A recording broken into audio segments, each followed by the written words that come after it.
The military dog didn't bark. It didn't growl, didn't lunge, didn't do any of the things a trained canine was supposed to do when it entered a building at midnight with 4 federal handlers at its flanks. It moved through the emergency room at Hargrove Memorial Medical Center in Raleigh, North Carolina, silent and deliberate, its nose cutting low across the linoleum like a scalpel. It passed a man bleeding through a shoulder bandage. It passed a woman with an IV drip and a broken wrist. It passed a gurney, a supply cart, a cluster of exhausted residents who hadn't slept since Tuesday. And then it stopped, right in front of a nurse. She was 5 feet 4 inches, quiet-faced, wearing blue scrubs with a coffee stain near the left pocket. She was holding a medication chart and hadn't looked up yet. The dog sat down directly in front of her feet, not aggressive, not alarmed, just certain. The way dogs are certain when they've found exactly what they were sent to find. The nurse finally looked up. She looked at the dog, then at the handlers, then at the growing cluster of security personnel spilling through the ER doors, and she said, very calmly, "Your dog isn't detecting a threat, it's recognizing one." Nobody in that room understood what she meant. Not yet. Before this story is over, everything you think you know about this nurse is going to be wrong. Follow along until the very end, like this video, and drop a comment telling me what city you're watching from. I want to see how far this story travels. Her name, the name on her badge, the name on her employment file, the name she'd used for 6 years without variation, was Jamie Voss. Charge nurse, ICU step-down unit, Hargrove Memorial Medical Center. 33 years old, no disciplinary record, strong evaluations. She showed up early, stayed late, rarely complained, and had an unsettling habit of noticing things other people missed. A patient's oxygen saturation dropping 2 points before the monitor alarmed. A medication interaction that 3 pharmacists had cleared but that she'd flagged anyway, correctly. 2 days later when the patient had a reaction. She was considered competent, reliable, forgettable, in the way that genuinely excellent nurses often are. The ones who don't perform their skill but simply exercise it, without announcement, in the direction of whoever needs it most. She was not considered exceptional. She was not considered remarkable. She was considered by most of the attending physicians on her floor as someone whose opinion was welcome when it confirmed their own and dismissible when it didn't. Dr. Warren Phelps had made that hierarchy clear within her first month at Hargrove. He was a senior attending in the ICU, mid-50s, well-credentialed, with the particular brand of confidence that comes from being right, often enough to forget the times you weren't. He ran a tight unit. He made decisions quickly, communicated in directives rather than conversations, and had a long documented history of interrupting nurses mid-sentence to redirect their observations through the filter of his own conclusions. With Jamie, he'd developed a specific shorthand. When she flagged something, he listened for approximately 4 seconds before either adopting it as his own idea or setting it aside with the 2-word dismissal. Not applicable. Already addressed. I'll look at it. She'd stopped pushing back within the first year, not because she'd stopped noticing things, but because she'd learned to route around him, documenting her observations carefully, raising concerns through charge notes and shift reports, building a paper trail that protected patients without requiring Phelps to acknowledge her directly. It was not a comfortable arrangement. It was a functional one. That night, the night the dog walked in, had begun like every other overnight shift. Jamie arrived at 11:40 p.m., 20 minutes early, with a paper cup of gas station coffee that was bad enough to keep her awake and cheap enough that she didn't feel guilty about wasting it. She took report from the outgoing charge nurse, a tired woman named Deb, who'd spent the last hour managing a post-surgical patient with escalating vitals, and 2 family members who kept trying to call in from the waiting room despite visiting hours being long over. "Mr. Okafor in 7 is still trending up on temp," Deb said, scrolling through the handoff notes. "Phelps ordered a new blood culture at 10. Results won't be back until morning. He said," and I'm quoting directly, "keep an eye on it and stop worrying." "That's not a clinical directive," Jamie said. "No," Deb agreed. "It's Phelps." Jamie took the report, clipped on her badge, and started her rounds. Hargrove Memorial was a mid-sized facility, not one of the sprawling academic medical centers that dominated the city's skyline, but solid, well-staffed, with a decent reputation for cardiac and post-surgical care. The overnight unit was quieter than days, lit in that particular washed-out fluorescent way that made everyone look slightly ill even when they weren't. The ER was one floor down and a world away. Louder, faster, organized around a different kind of chaos. She was on her second pass through the unit, checking on Mr. Okafor, when the radio at the nurse's station crackled with something that didn't make immediate sense. Federal team in the lobby, requesting access to patient floors, K9 unit. The unit secretary, a young man named Marcus, looked up from his screen with the particular expression people wear when they've heard something so unexpected that their brain hasn't fully processed it yet. Did they say K9? Clear it with administration, Jamie said, already moving back toward the station. It's midnight, Marcus said. I know. She was at the station when the elevator opened and they came in. 4 federal agents, 2 in tactical gear, 2 in dark jackets with agency credentials visible at their belts, and 1 Belgian Malinois on a short lead, moving with the focused efficiency of a dog that had been trained to find exactly one thing and was currently in the process of finding it. The lead agent, a woman in her 40s, short dark hair, posture like a closed door, spoke first. We need this floor cleared of non-essential personnel while we conduct a sweep. This is a federal security matter. I'm the charge nurse, Jamie said. This is an active patient care unit. I can't clear my floor in the middle of the night without understanding why. That's not a request, it's a directive. And this is a medical facility. My patients are on ventilators, IV drips, post-surgical monitoring. You can't sweep through here like it's an airport terminal without... We don't have time to explain the full scope to every... Then give me the relevant part. A beat. The agent studied her for a moment, the particular kind of look people give someone who is being unexpectedly difficult in a way they hadn't prepared for. There's been a threat assessment involving this facility. The dog is here to confirm or deny a specific signal. It takes 5 minutes. We'd appreciate your cooperation. You have my cooperation, Jamie said. You don't have my floor. The negotiation lasted another 90 seconds, during which Jamie did not raise her voice, did not back down, and did not stop watching the dog. It was already working, moving methodically, quartering the hallway outside the nurse's station, its nose skimming along the air in that particular way that meant it was tracking something specific rather than doing a general sweep. It came past the station entrance, past the medication cart, past the 2 residents who'd been doing chart review at the far end of the counter and had now gone completely still. And then it sat down. Right in front of Jamie, not aggressive, not indicating danger in the way the dog had been trained to indicate danger, not the alert posture that meant weapon or explosive or threat to neutralize, just sitting, looking up at her, certain. The lead agent's hand moved toward her radio. Step away from the nurse, said the second agent, the one who'd been quiet until now, male, younger, hand resting on something at his hip.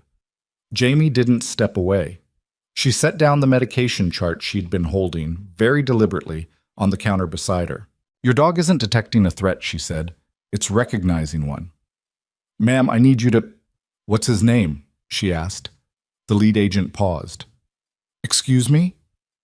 The dog. What's his name? Another beat. The agent seemed thrown by the question, which was, Jamie suspected, at least partially the intention. Bricks. Jamie crouched down slowly, not fast, not sudden, hands visible, and looked at the dog directly. Bricks stared back. His ears were forward, relaxed. His breathing was steady. Hey, Bricks, she said quietly. The dog's tail moved once, not wagging, just acknowledgement. Jamie stood back up. He's not in distress. He's not alerting to a weapon or a compound.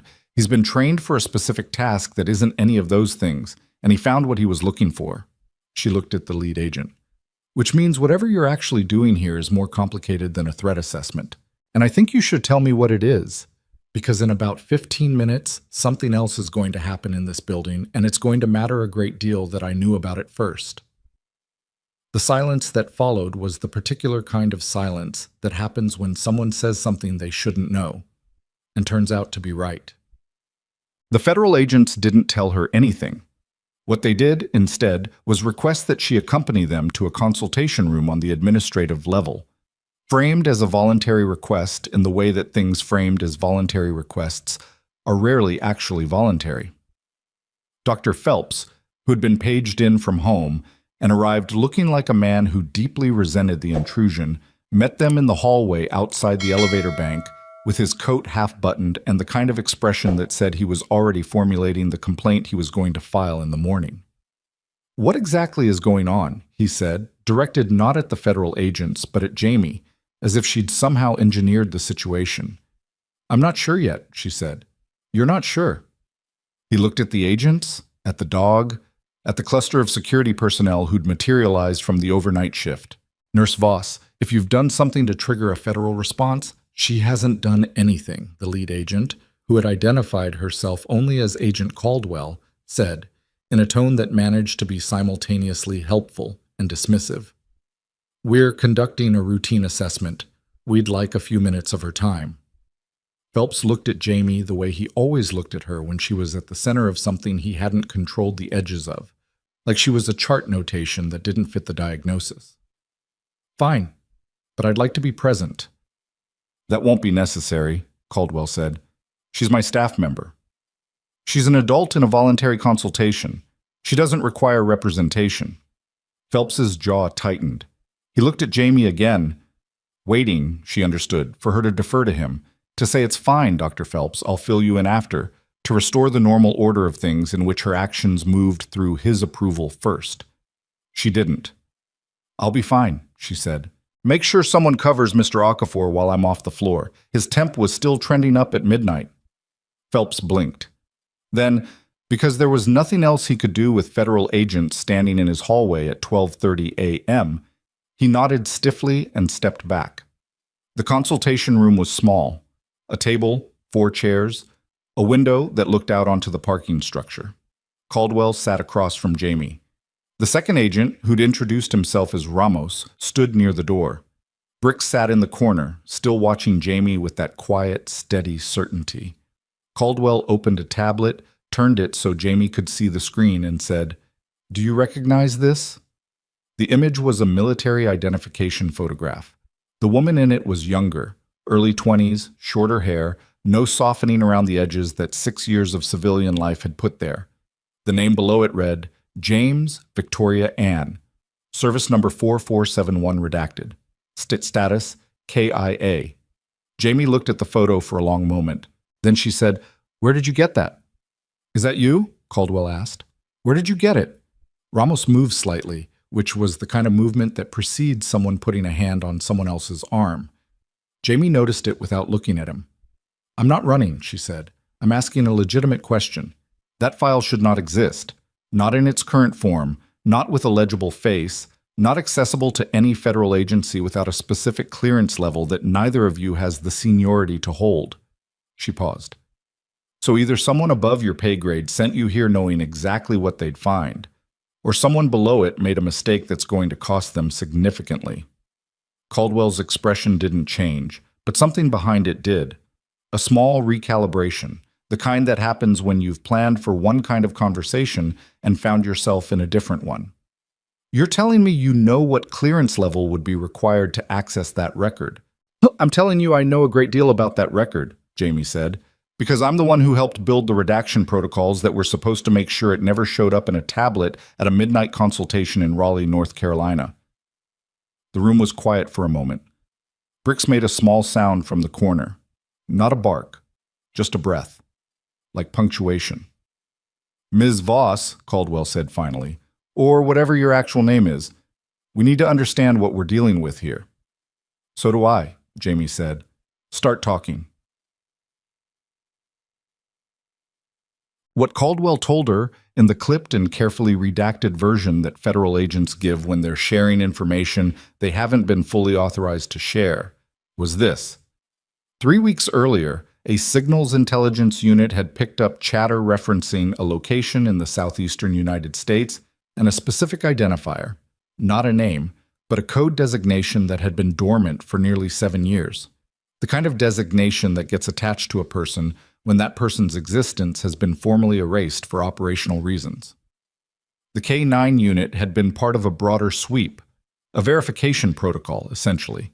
Bricks had been trained not for explosives or narcotics, but for a specific biological marker, a rare compound that remained in the sweat and skin cells of individuals who had been exposed to a particular class of chemical agents used in classified theater operations. The exposure left a trace that was permanent, unremovable, and, to a dog trained to detect it, unmistakable. Jamie had known about bricks, not about this dog specifically, but about the program. She'd been briefed on it once, in a different life, in a room she wasn't supposed to be able to remember being in. She'd hoped the program had been discontinued. It hadn't. The chatter we intercepted, Caldwell continued, referenced this facility specifically, not by name, by a grid coordinate that corresponds to this building. The language suggested this location was going to be used as a site for something we haven't fully characterized yet, which is why we're here. What kind of something? That's what we're trying to determine. Jamie sat with that for a moment. Outside the window, the parking structure was empty, the overhead lights casting orange pools on concrete. A car moved through the exit lane, slow and quiet. "How long ago was the chatter?" she asked. 18 days. "And it took you 18 days to get here?" "It took us 18 days to get authorization to run bricks in a civilian facility," Caldwell said. "The clearance levels involved in verifying your designation are complicated," Jamie said. "Yes, I know." She thought about Mr. Okafor, 3 floors up, with a temperature that was still trending upward, and blood culture results that wouldn't be back until morning. She thought about the way Dr. Phelps had looked at her in the hallway. That particular look, the one that had become so familiar it had almost stopped registering.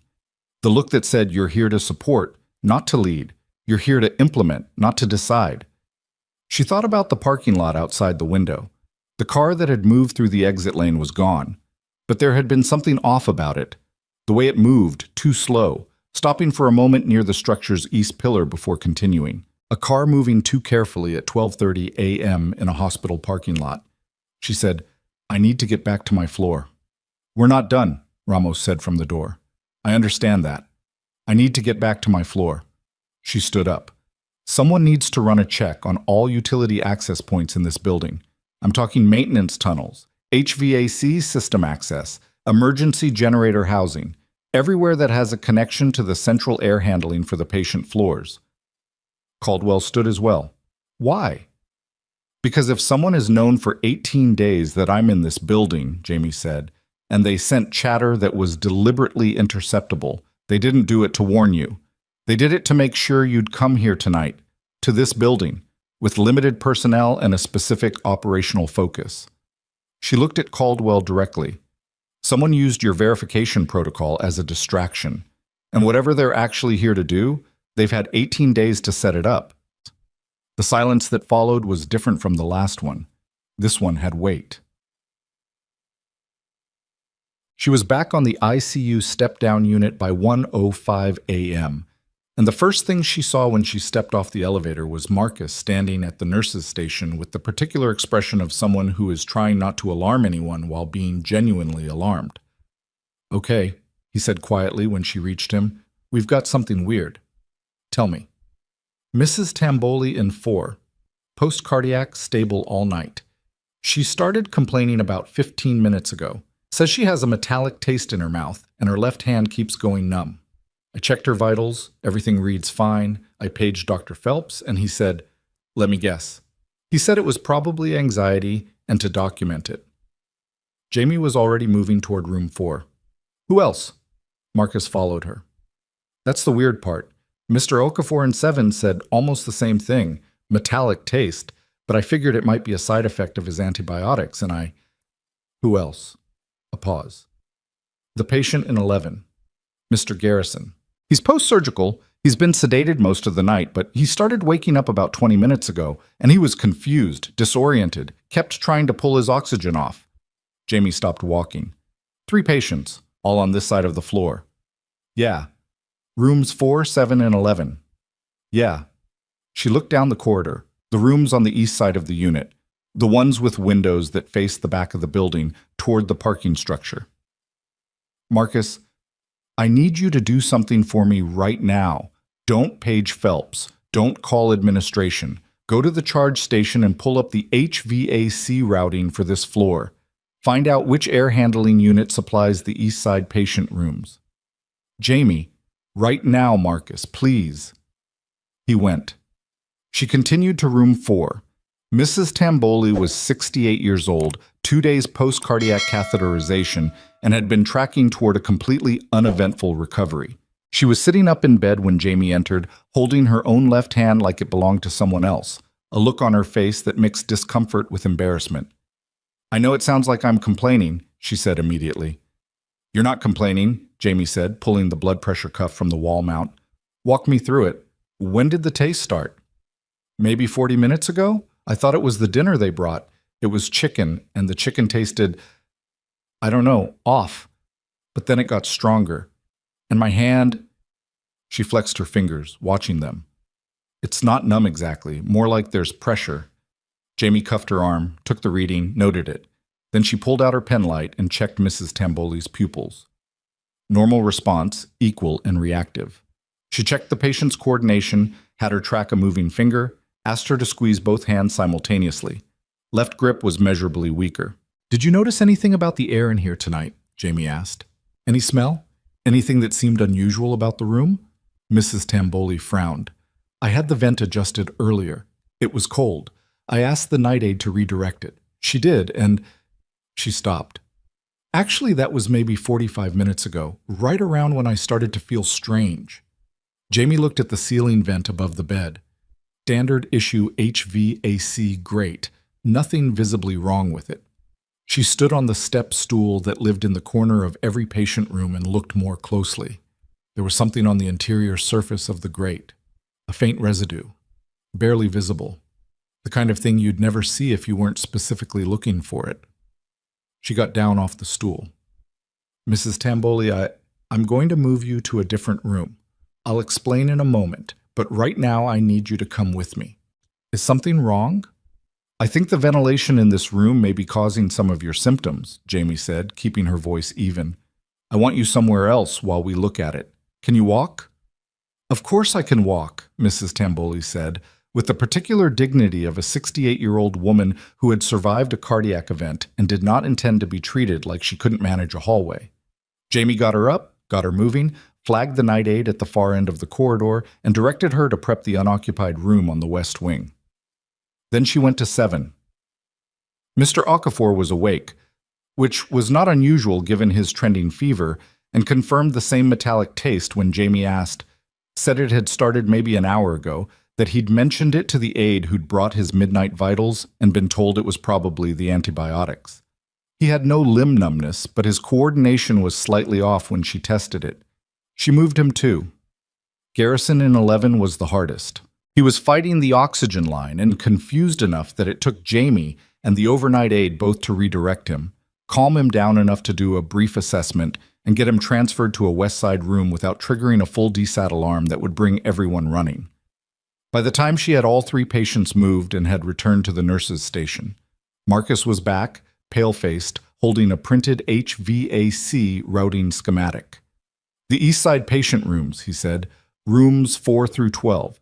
They're all on the same air handling unit, AHU3. Where does AHU3 draw external air from?" He pointed to the schematic.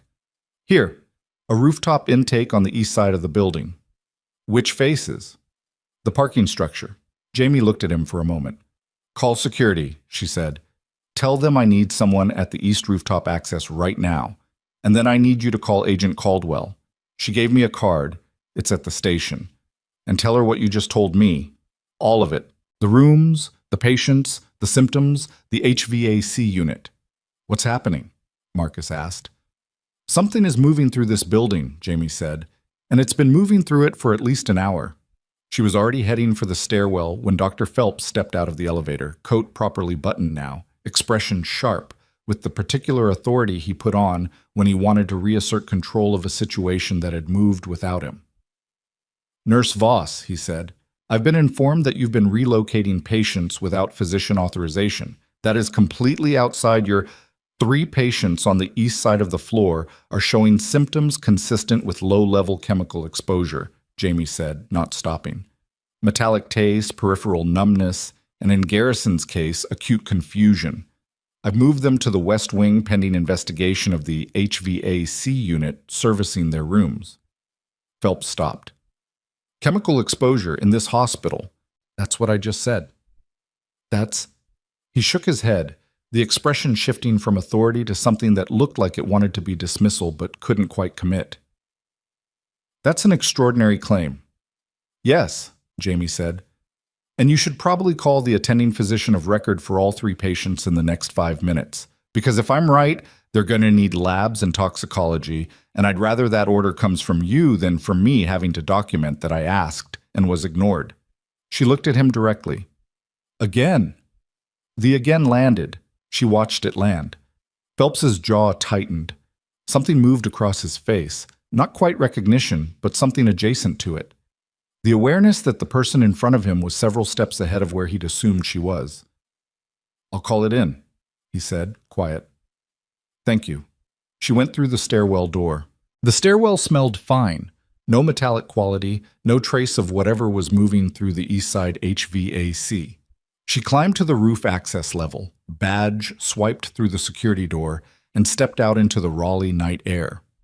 The roof was flat and dark, lit only by the spillover of the parking structure's lights from across the access road. The rooftop mechanical units hummed steadily. She found the intake for AHU-3 without the schematic. She'd memorized the building layout months ago, the way she memorized everything she might need, quietly, without announcement, against the possibility of a moment exactly like this one. The intake grate had been opened and reclosed. The screws were new, and when she crouched down and looked inside, she could see, barely, in the spilled light from the structure across the road, a small cylindrical device attached to the interior wall of the intake shaft. She didn't touch it. She straightened up and looked out toward the parking structure. The car that had moved too slowly through the exit lane at 12:30 a.m. was parked in the shadows at the back of the second level. From this angle, she could see it clearly. Could see that the engine was running, the exhaust rising faint and white in the cold air. And she could see the silhouette of the person standing beside it, the person looking directly back at her. For a moment, neither of them moved. Then the figure raised something to their face, not a weapon, not immediately. And she realized, with the particular calm of someone who has been in moments like this before and knows that calm is the only currency that works, that it was a radio. Her own radio crackled at her hip, static. Then a voice, low, male, and carrying the particular flatness of someone who has removed all inflection to make what they're saying sound more certain than it is. You were supposed to stay retired, Voss, or whatever name you're using these days. She looked at the figure across the road for another moment. I am retired, she said into the radio. Then go back inside, get in your car, drive away. There are patients in this building who've been exposed to something through the Eastern HVAC system, she said. I'm not going anywhere. A pause. That's unfortunate, the voice said. And then the parking structure's lights went out. All of them. The entire east face of Hargrove Memorial went dark a half-second later. Not a flicker, not a gradual dimming, but the specific abrupt darkness of a power cut that someone planned. Below her, she heard the hospital's emergency generators kick in with a sound like a held breath finally released. And somewhere in the building beneath her feet, a patient monitor began alarming, high and urgent and continuous, in a way that meant someone had just crashed. Jamie was already moving. She took the stairs at a run, not the frantic, stumbling run of someone reacting to fear. The controlled, economical run of someone who has already decided where they're going and what they'll do when they get there. 3 flights down, badge swipe, through the door before it fully registered open, into the ICU step-down corridor where the emergency lighting had kicked in with that sickly amber cast that made everything look worse than it was, or sometimes exactly as bad as it was. Tonight, Jamie wasn't sure which. The alarming monitor was in room 9.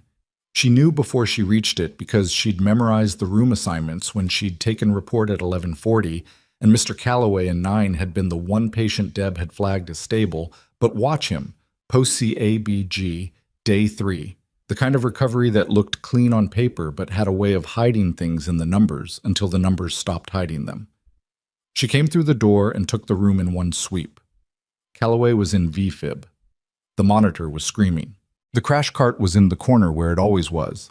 The overnight aide, a young woman named Petra, who had been with the unit for 4 months, was standing against the wall with her hands pressed flat to the surface behind her, like she was trying to push through it. "Get Dr. Phelps," Jamie said, already pulling the crash cart. "I paged him. Get him physically. Go." She didn't watch Petra leave. She was already cutting Calloway's gown, already placing the pads, hands moving through the sequence she'd run so many times that her body knew it before her mind finished the instruction. "Mr. Calloway." She pressed 2 fingers to his carotid. Nothing. She started compressions. "Sir, I need you to stay with me." He did not respond, which was not unexpected and was not the end of anything. She counted compressions, maintained rhythm, felt the particular physical reality of chest compressions, the resistance, the give, the way your shoulders start burning at about 30 seconds, if you're doing it right. And when she reached the right point, she delivered the shock. Calloway's body arced. The monitor flatlined for 1 long second, and then it found something. Irregular, stuttering, not what you wanted, but something. And she adjusted, checked his airway, repositioned his head, and delivered 2 rescue breaths through the mask she'd pulled from the cart before she'd even started compressions. The door opened behind her. She expected Phelps. She got Ramos. "What do you need?" he said. No preamble, no shock at the scene, just the flat readiness of someone who had been trained to walk into bad rooms. "Bag him," she said, nodding toward the mask. "I'll keep compressions.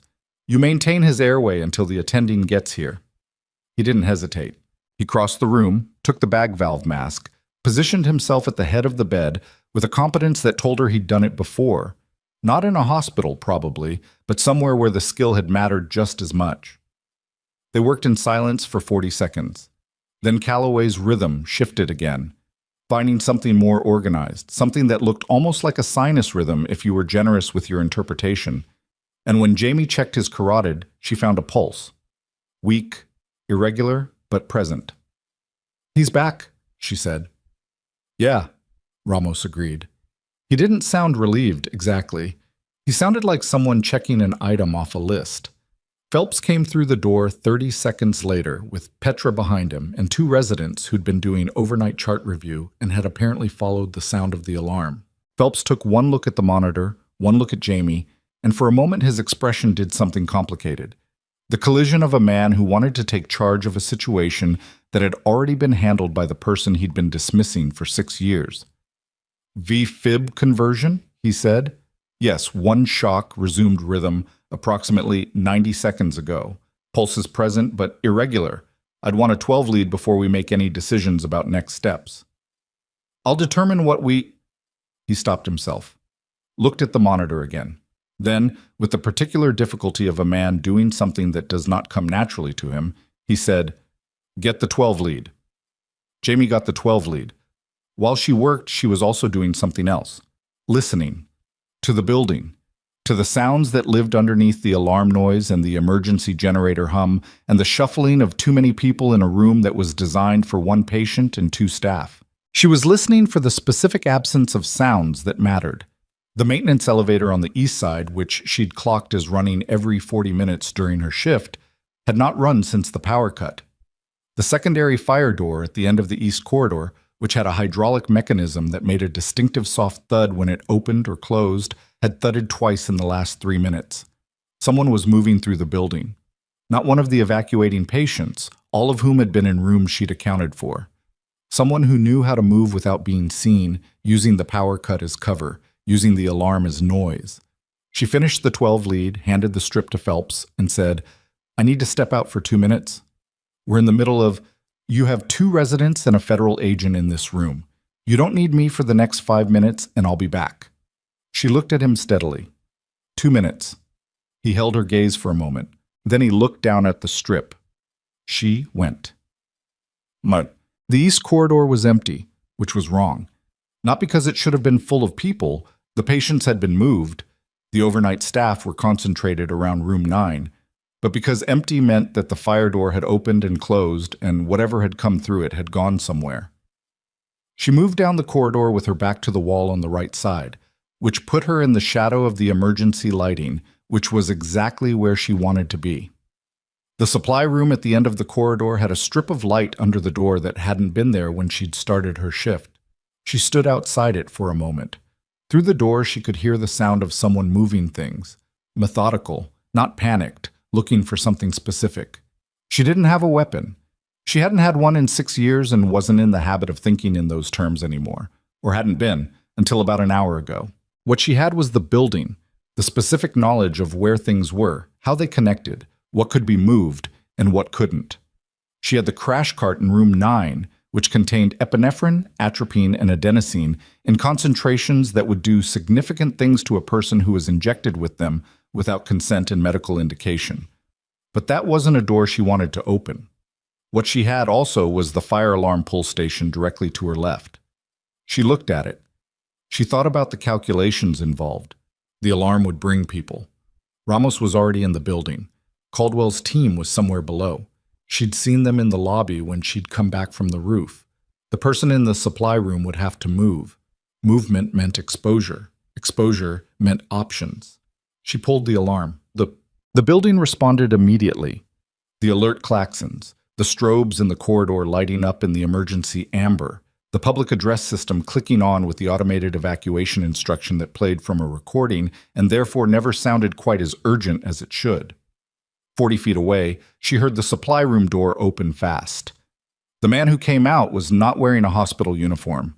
He was wearing dark clothing and the kind of neutral, unspecific work jacket that could mean anything from maintenance technician to delivery driver to nothing in particular.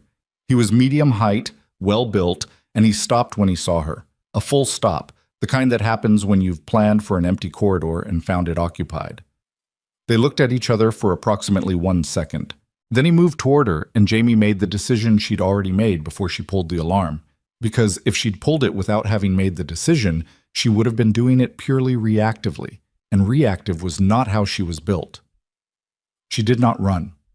She stepped to her right, into the doorway of the linen closet, used the door frame for leverage, and when he came past her, she used his own momentum and 35 pounds of weight differential against him in the way she'd been taught by a woman who'd never once told her it was a technique that had a name.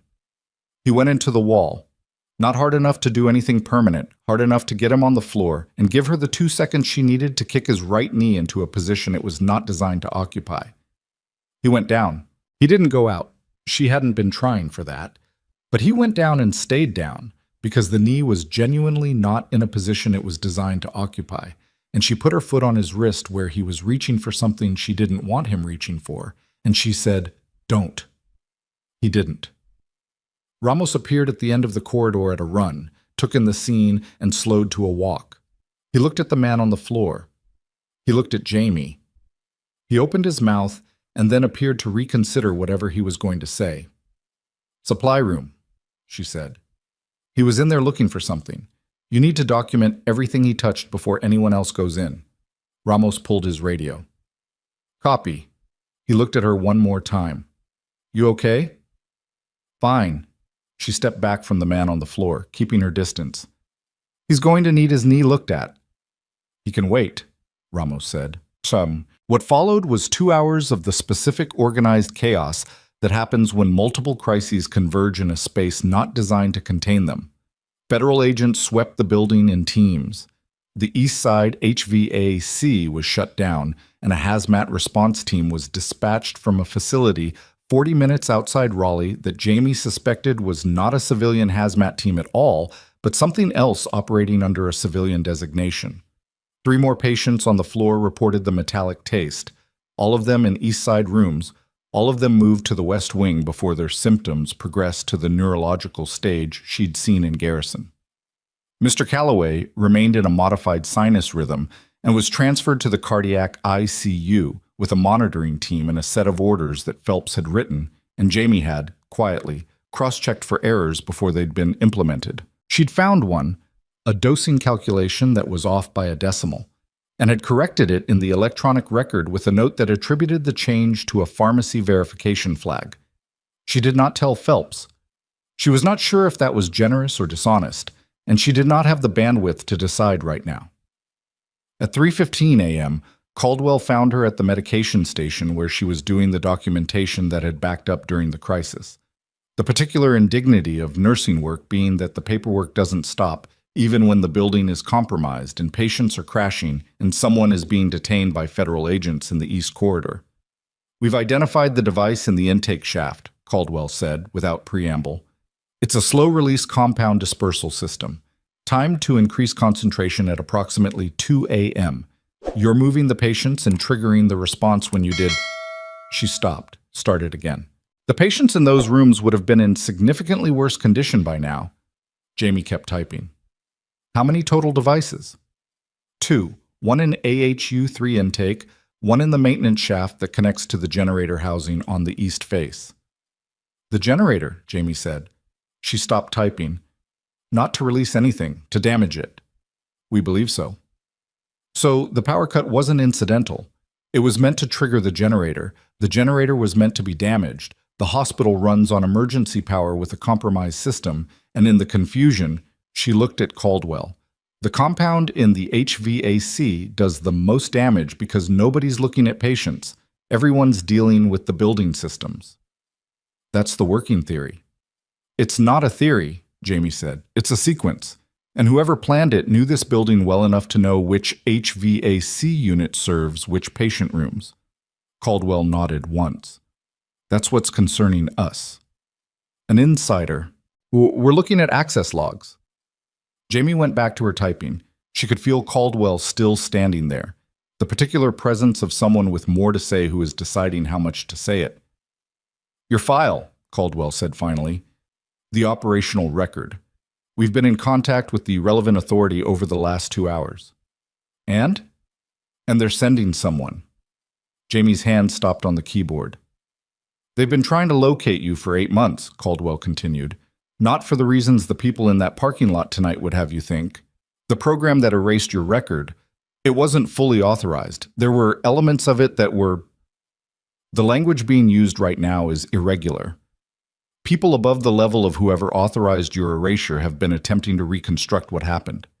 Define reconstruct, Jamie said. Understand, document, and correct. She was quiet for a moment. Outside the window at the end of the corridor, the Raleigh skyline was beginning to do the thing it did before dawn. The particular lightening of the eastern sky that wasn't sunrise yet, but was the memory of it, the suggestion. The people tonight, she said. The man in the corridor, the car in the parking structure. They knew I was here. Yes. Which means someone told them, before tonight, before you were sent. Caldwell's expression shifted. Just slightly, just enough. We're looking into that. You're looking into whether someone in your authorization chain, Jamie said carefully, leaked my location before you were even sent to verify it. Caldwell didn't confirm, didn't deny. The absence of both was its own answer. Jamie closed the documentation screen. She looked at her hands on the keyboard for a moment, the hands that had run compressions on Calloway 40 minutes ago, that had caught the man in the east corridor and put him on the floor, that had held Mrs.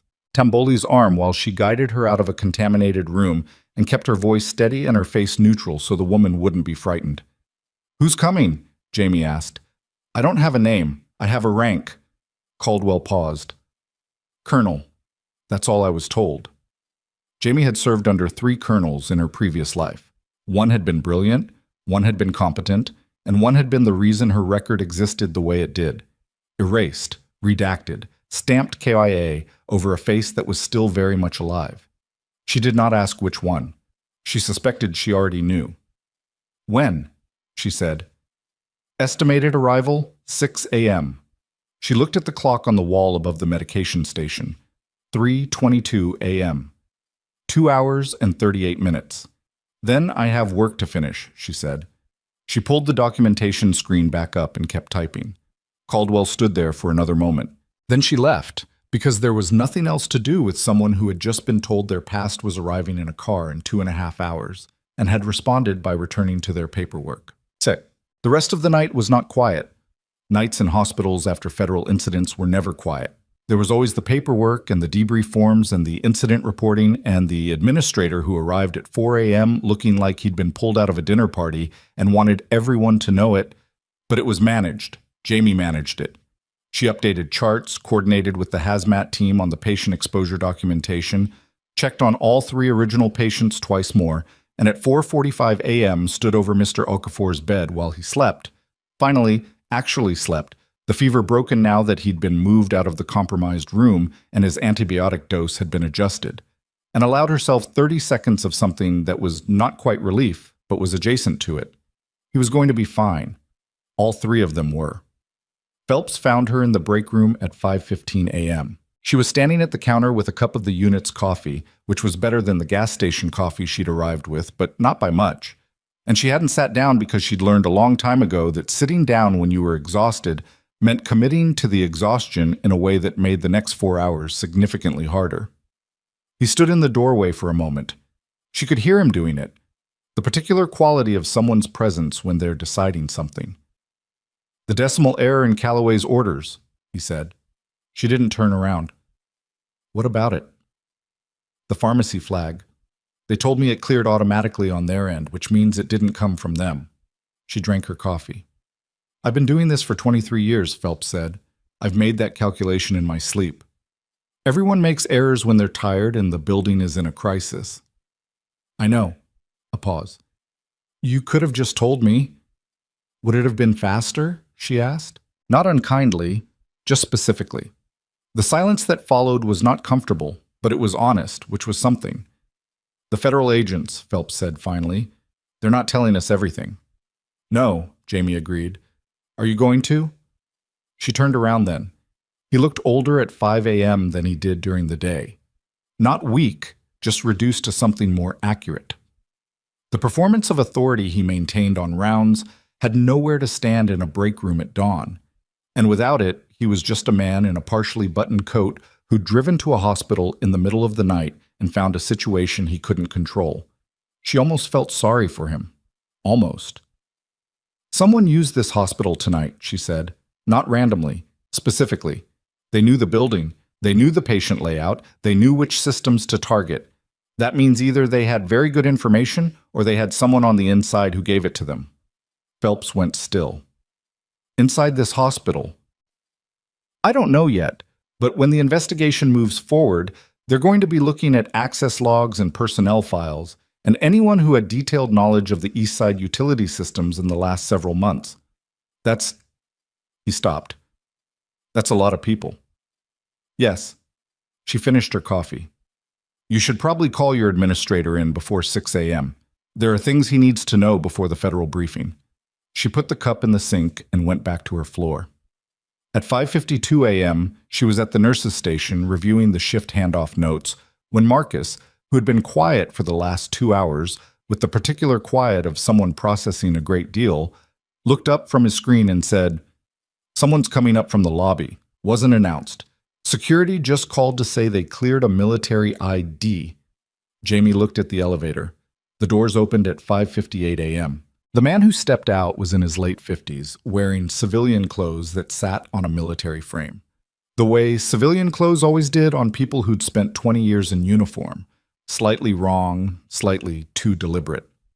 He was gray at the temples, straight-backed, and he moved through the corridor toward the nurse's station with the particular ease of someone who had been in enough difficult rooms to have stopped being affected by the atmosphere of them. He stopped in front of the station. He looked at Jamie, and the color left his face. Not dramatically, not the theatrical pallor of someone receiving a shock in a film. Just a subtle, specific draining, the kind that happens when the thing you've been afraid might be true turns out to be worse than you'd prepared for. "Voss," he said. Jamie looked at him for a long moment. She had served under 3 colonels. She recognized this one. "Colonel Harlan," she said. The name dropped into the space between them like something falling from a great height. Marcus, who had been pretending to look at his screen, was very clearly not looking at his screen. "I was told you'd been located," Harlan said. "I wasn't told..." He stopped. Started again. "I wasn't told you were here in this capacity." 6 years, Jamie said. "I know." "You signed the authorization," she said. "The one that changed my status." Harlan looked at her. His jaw moved. He was doing the calculation that powerful men do when they're confronted with the evidence of a decision they'd made, the assessment of whether to explain, to deny, to apologize, or to do something else entirely. He did none of those things. What he said was, "There's something you need to know about tonight." about why they came here specifically. They came here because someone told them where I was, Jamie said. Yes, he exhaled. And the person who told them, the person who leaked your location before we could run the verification and bring you in safely. He paused. They're still in this building. The break room door was still open at the end of the corridor. Jamie had left Phelps there 8 minutes ago. She looked at Harlan. He looked back. And in the silence between them, 3 floors below, the hospital's main entrance doors opened and 2 more people walked in. Neither of them announcing themselves, neither of them checking in at security, moving directly toward the elevator bank with the focused certainty of people who had been here before. The elevator indicator light began to climb. Jamie was already moving before the elevator indicator hit 2. Who else came in with you? She said to Harlan, not stopping, heading for the stairwell door. No one from my team. He fell into step beside her, and she noted that he kept pace without asking where they were going, the reflex of a man who'd spent decades following situations rather than managing them from a distance. The 2 people in the lobby, I don't know who they are. Yes, you do, she said. A pause. Yes, he admitted. I do. She pushed through the stairwell door and started down. Kellerman's people. The silence that followed confirmed it. Deputy Director Aaron Kellerman. She hadn't spoken that name in 6 years, hadn't allowed herself to, the way you don't allow yourself to think about a specific pressure point when you're trying to function, because thinking about it makes it real, and real makes it something you have to deal with, and dealing with it requires a version of yourself you deliberately put away. Kellerman had been the one above Harlan, the one who had approved the operation that was supposed to be her last, the one who had, when the operation went sideways and she'd survived something she wasn't supposed to survive, decided that the cleanest solution was to make sure the record said she hadn't. She'd understood the logic at the time. She still understood it. That didn't mean she'd forgiven it. How long has he known I was here? She said. I don't know exactly. Estimate. Weeks, possibly longer. Harlan's voice was tight. Kellerman has assets in the Signals Intelligence Unit that flagged your designation. He knew about the chatter before I did, before Caldwell was authorized to run the verification. She stopped on the landing between the 3rd and 2nd floors, turned to look at him in the stairwell's emergency lighting, which was doing no favors to either of their faces. He sent the chatter, she said. Kellerman generated the intercept that triggered the verification. Harlan looked at her steadily. That's what I believe. He created the operational justification to get federal assets into this building tonight. Made sure the response team would be small, the timeline compressed, the authorization chain complicated enough that no one would have full situational awareness. She worked through it as she said it. And while everyone was focused on the HVAC devices and the power cut and the man in the East Corridor, his people walked through the front door with military credentials that would clear any security check. And do what? She said. What's the actual objective? Harlan was quiet for a moment. Not the quiet of someone who didn't know, the quiet of someone deciding how much of what they knew to hand over. There's a witness, he said finally. Someone who was part of the same operation you were, who survived, like you did, and who has spent the last 8 months providing documentation to an oversight committee reviewing the authorization chain for that mission. He paused. Documentation that names Kellerman specifically. And the witness is here, Jamie said, in this hospital. Admitted 6 days ago, cardiac event, genuine, not staged, room 14, East Wing, cardiac step-down. He met her eyes. Your unit, Voss. Room 14 had been occupied by a man named Walter Greer, 61 years old, admitted for a non-ST elevation MWA and a subsequent catheterization. She'd checked on him twice during her shift. He'd been quiet, watchful, with the particular stillness of someone accustomed to making himself unnoticeable. She'd attributed it to the natural introversion of a man recovering alone without family visitors. She started moving again. Yeah. The second floor was louder than it should have been. The federal sweep teams had consolidated to the lobby and the east utility areas, leaving the patient floors with their regular overnight staff, reduced, distracted, running on emergency lighting and frayed attention. The cardiac step-down unit shared a corridor with the general medical floor, and the unit secretary had abandoned the station to help redirect a confused post-surgical patient who'd been trying to leave through the fire exit in the alarm chaos. Room 14 was at the end of the hall. The door was slightly open, which was not how she'd left it on her last check. Jamie held up one hand behind her. Harlan stopped. She moved the last 20 feet alone, back to the wall, and looked through the gap before she pushed the door fully open. Walter Greer was in his bed, upright, with the focused stillness of someone who was not asleep and had not been asleep and knew something was wrong. His telemetry leads were still attached. His IV was intact. Across the room, standing near the window with a tablet in one hand and a very specific posture, was a woman in dark civilian clothing whose hospital visitor badge was the wrong format. One of the ones issued at the main desk downstairs, the kind that printed in under 60 seconds and required no real verification. Jamie opened the door the rest of the way. The woman turned. She was early 40s, composed, with the particular careful blankness of someone trained to show nothing in their expression while calculating a great deal behind it.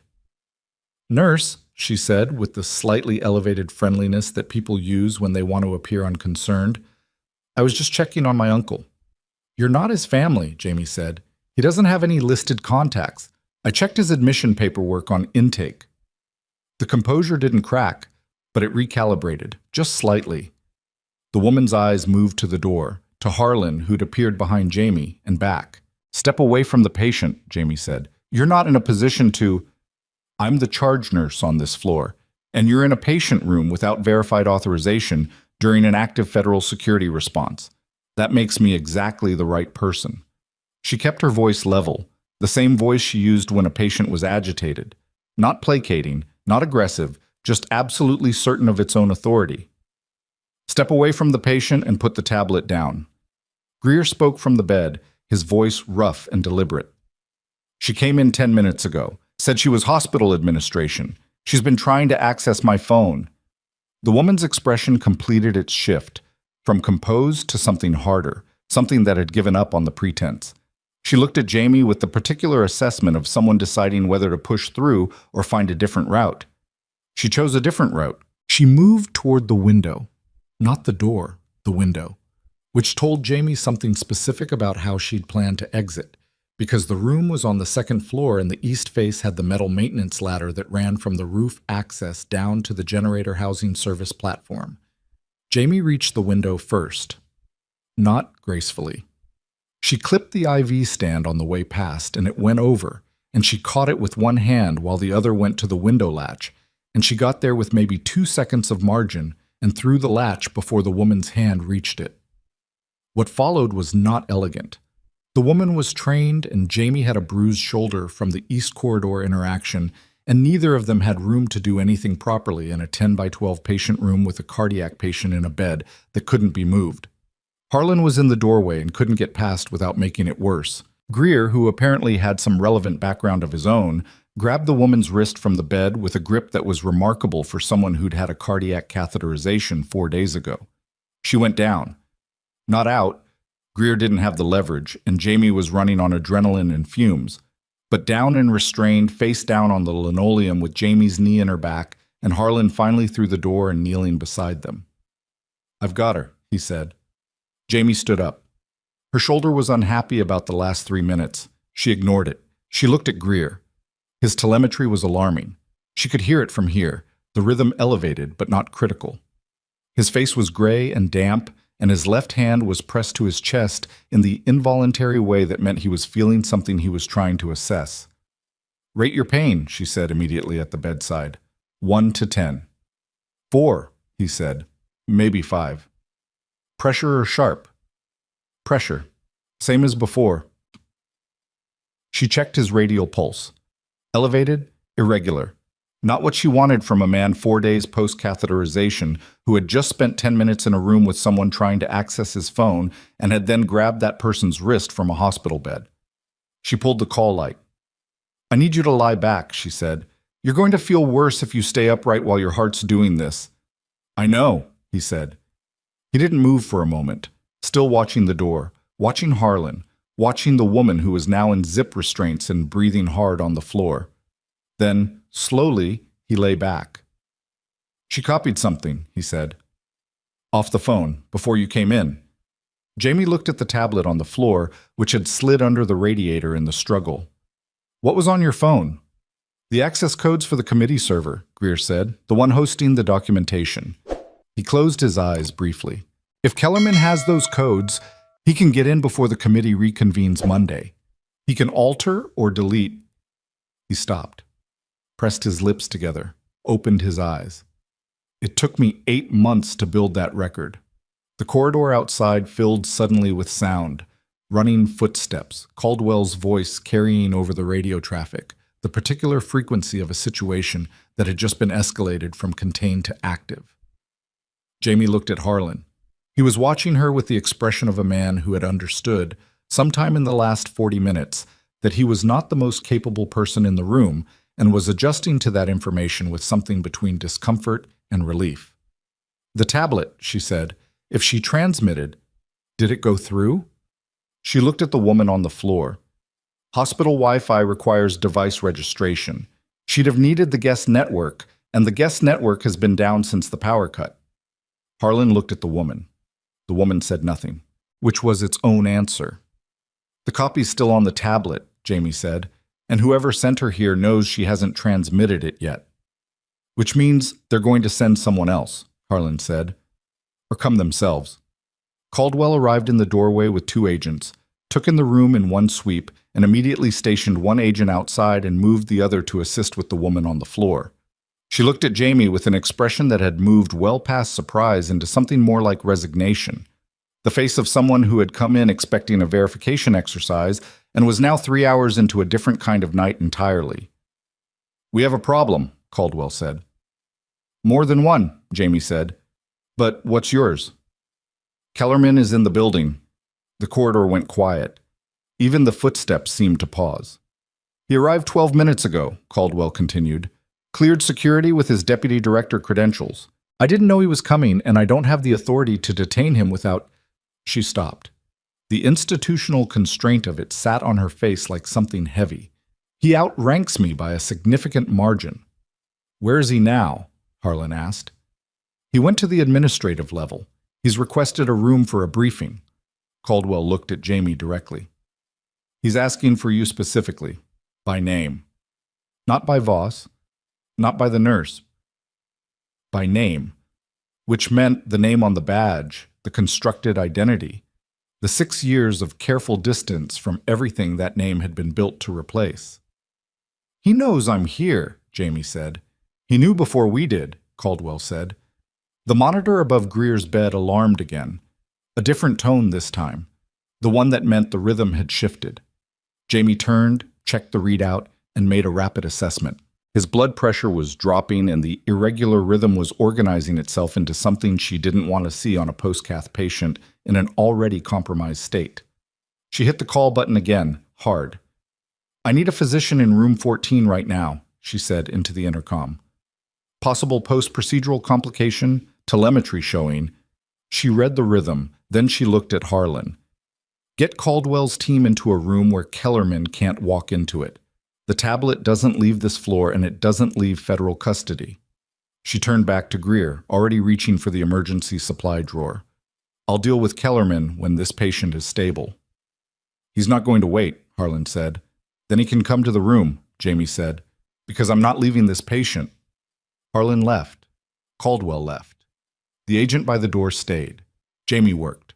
She worked in the focused, economical way she always worked, drawing meds, adjusting the monitoring leads, talking to Greer in the low, steady voice that meant I know what's happening and I know what to do about it. And in the back of her mind, she was running a parallel track, the one that had been running since she'd seen Brick sit down in front of her at midnight, and had understood, in the space of one held breath, that the life she'd built here was about to be taken apart. The physician who arrived, a young cardiac fellow named Dr. Osai, not Phelps, someone she'd worked with twice and found competent and direct, took the handoff cleanly and moved immediately to stabilize. Jamie stayed until the rhythm improved. 4 minutes, maybe 5. Then she stepped back. She had left her coffee in the break room. She had documentation on 4 patients that was 8 hours out of date. She had a bruised shoulder. A man upstairs who had orchestrated the erasure of her identity waiting in an administrative conference room, and a building that had been used as a weapon against at least one of the people she was responsible for keeping alive. She straightened her scrubs, checked her badge, walked to the elevator. When the doors opened on the administrative level, the corridor was empty except for one figure standing at the far end, tall, silver-haired, in a dark suit that had never been near anything as inconvenient as a hospital at 6 in the morning. He stood with the particular stillness of a man who expected rooms to organize themselves around him. He turned when the elevator opened. They looked at each other across the length of the corridor. "Victoria," Aaron Kellerman said. He used the name from the photograph, the name that predated everything she had built and everything she had survived. "You have the wrong name," Jamie said. "I have the only one that matters." He took 2 steps toward her, slow and unhurried. "And I think it's time we had a conversation about what happens next." "Agreed," she said. She walked toward him, and she did not slow down, and she did not look away. Behind her, the elevator doors closed, and in the stairwell 2 floors below, a door opened that no one had authorized, and heavy footsteps began to climb. The footsteps in the stairwell kept climbing. Jamie heard them the way she'd learned to hear things that mattered, not by stopping to listen, but by registering them in the background of everything else she was doing, like a second process running beneath the first. She was walking toward Kellerman and counting the steps simultaneously, heavy, unhurried, spaced with the particular rhythm of someone who was not rushing because they didn't believe they needed to. Kellerman heard them too. His eyes moved to the stairwell door at the far end of the administrative corridor, then back to her. He hadn't moved from his position, still standing with that particular quality of stillness that powerful men develop when they've spent decades in rooms where stillness meant authority. "You should know," he said as she closed the distance between them, "that whatever Colonel Harlan has told you tonight, his understanding of the situation is incomplete." "That seems to be a recurring theme," Jamie said. "People having incomplete understanding." "Meaning?" "Meaning Harlan didn't know you generated the intercept. Caldwell didn't know you were coming. The agents who responded tonight didn't know the full scope of what they were walking into." She stopped about 8 feet from him. "You built this operation on layered ignorance. Everyone knew just enough to do their part and not enough to see the whole shape of it." Something moved in Kellerman's expression. Not surprise, but acknowledgement. The slight adjustment of a man who had expected to manage this conversation and was recalibrating to the version of it that was actually happening. "You were always the sharpest analyst in that unit," he said. "I told Harlan that repeatedly. And then you had my record altered, and my status changed to KYA. That decision was more complicated than—" "I know exactly how complicated it was," she said. "I've had 6 years to work through the complications. What I want from you right now is not an explanation. I want to know who's coming up that stairwell." The door opened before he could answer. The man who stepped through it was broad-shouldered, somewhere in his late 40s, in civilian clothing that fit him the way clothing fits someone who is accustomed to wearing a uniform and finds everything else slightly constraining. He had a security badge, one of the administrative-level access badges, not a visitor tag, clipped to his jacket, and he carried himself with the specific assurance of someone who believed that their presence in any room was automatically authorized. He looked at Jamie and stopped. "Voss," he said. She recognized him. Not immediately. 6 years erased some of the specificity, but the architecture of his face was familiar in the way that people who've been in high-stress situations with you become familiar, burned into a particular register of memory that civilian life doesn't overwrite cleanly. His name was Denton. He'd been Kellerman's operational coordinator during the mission, the one who handled the field logistics, the one who'd given the order that had put her in the situation from which she was supposed to not have survived. "Major Denton," she said. "Not anymore." He glanced at Kellerman. "Sir, we have a problem downstairs." "I'm aware of the problems downstairs," Kellerman said. "Come in and close the door." Jamie looked between them. The administrative corridor was empty. Caldwell and Harlan were 2 floors below. The night administrator had been in his office at the far end of the hall the last time she'd seen him, and whatever security Kellerman had arrived with was not visible. She was alone in a hallway with 2 men whose combined interest in her continued existence was, at best, complicated. She'd been in worse positions. This was objectively true. It did not make the current position comfortable. "The tablet's been secured," she said to Denton, because she wanted to see his reaction. "Your colleague didn't transmit before she was detained." His jaw tightened. "That's a temporary situation." "The codes change automatically every 6 hours," she said. "The committee's IT protocol. Greer told me." This was not true. Greer had said no such thing, and she had no way of knowing if the codes cycled or not. But she watched Denton's face and saw the calculation run across it, the uncertainty, the reweighing of the timeline. Kellerman watched her do it. A small, humorless expression passed over his face. "You're still very good at that." "At what?" "Managing information in real time." "I'm a charge nurse," she said. "It's the whole job." A door opened behind her. She heard it, turned instinctively, put the wall to her right and both men in her sightline.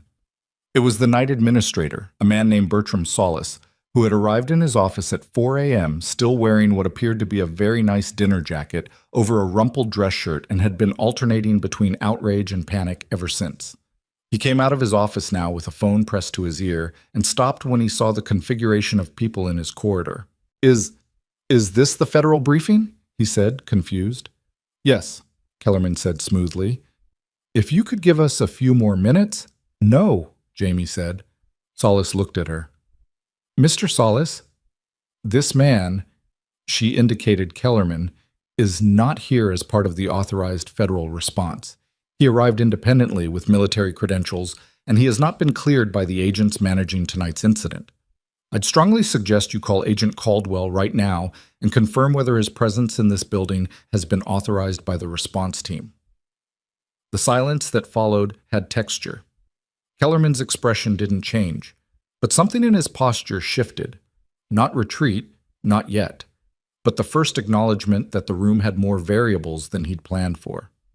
Solis looked at his phone, then at Kellerman, then at Jamie, with the expression of a man who had never once in his administrative career been the deciding factor in anything that mattered, and was now deeply uncertain whether he wanted to be. I'll call Agent Caldwell," he said. "Thank you," Jamie said. Solis retreated into his office, and the door clicked shut. Denton moved, not toward her, toward the stairwell, and she understood immediately what he was doing, because she'd been tracking the building's exits in her head since midnight, and the stairwell he'd come up from connected to the second-floor cardiac unit and Walter Greer's room and the tablet that hadn't transmitted yet. "Denton," Kellerman said sharply. He stopped. "This doesn't need to be a secondary operation," Kellerman said. The authority in his voice was the kind that had been exercised so long it had become structural, something people responded to before they'd consciously processed it. "Voss," he turned to her. "6 years ago, a decision was made that I stand by. The operation was compromised. The intelligence you carried out of that theater, if it had surfaced through legitimate channels at that time, people would have died. People who were still operational. I made the only call that protected the mission and the people still in the field." "By listing me as dead," Jamie said, "by removing you from a situation that was unmanageable," he said, "you were extracted. You were given resources. I was given a new name and left," she said flatly. "In Raleigh, without debrief, without support, without any acknowledgement that I'd survived something I wasn't supposed to survive. I built this," she looked briefly down at the badge on her scrubs, "out of nothing. 6 years of nothing." "And you built it well," Kellerman said, and something in his voice was almost, not quite, but almost genuine. "Which is exactly why you understand what's at stake. The documentation Greer assembled doesn't tell the full story. It takes operational decisions out of context and frames them as misconduct.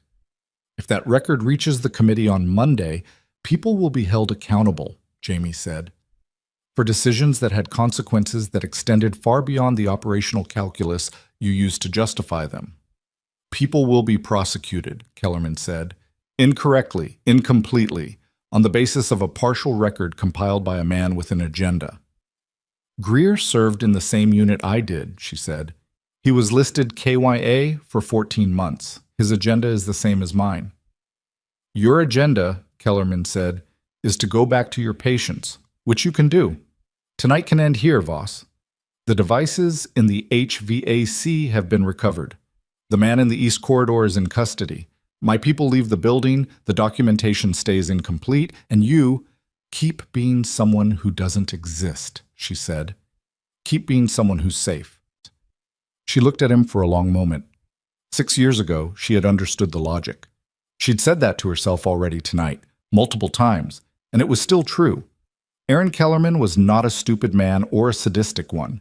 He was a man who had made a decision within a framework that valued operational outcomes over individual cost, and had spent 6 years since then managing the consequences of that decision. Not because he regretted it, but because the consequences kept generating new problems. She was the newest problem. You built this entire operation tonight, she said, to recover a tablet in room 14 and remove a witness from a committee record. You introduced a chemical agent into a civilian hospital. You cut the power to a building with patients on ventilators and cardiac monitors. Mr. Calloway coded tonight. He's alive because I moved the crash cart before the power cut, but he coded, and his outcome was not guaranteed, and none of that was part of your operational calculus. Kellerman's expression was unchanged. That was the tell. Not guilt, not discomfort, just the flat, steady recognition of a man who had already done the math and accepted the numbers. That's why you have to be stopped, Jamie said. Not because of what you did to me, because of what you're willing to do to people who have nothing to do with any of this. She pulled out her phone. What are you doing? Denton said.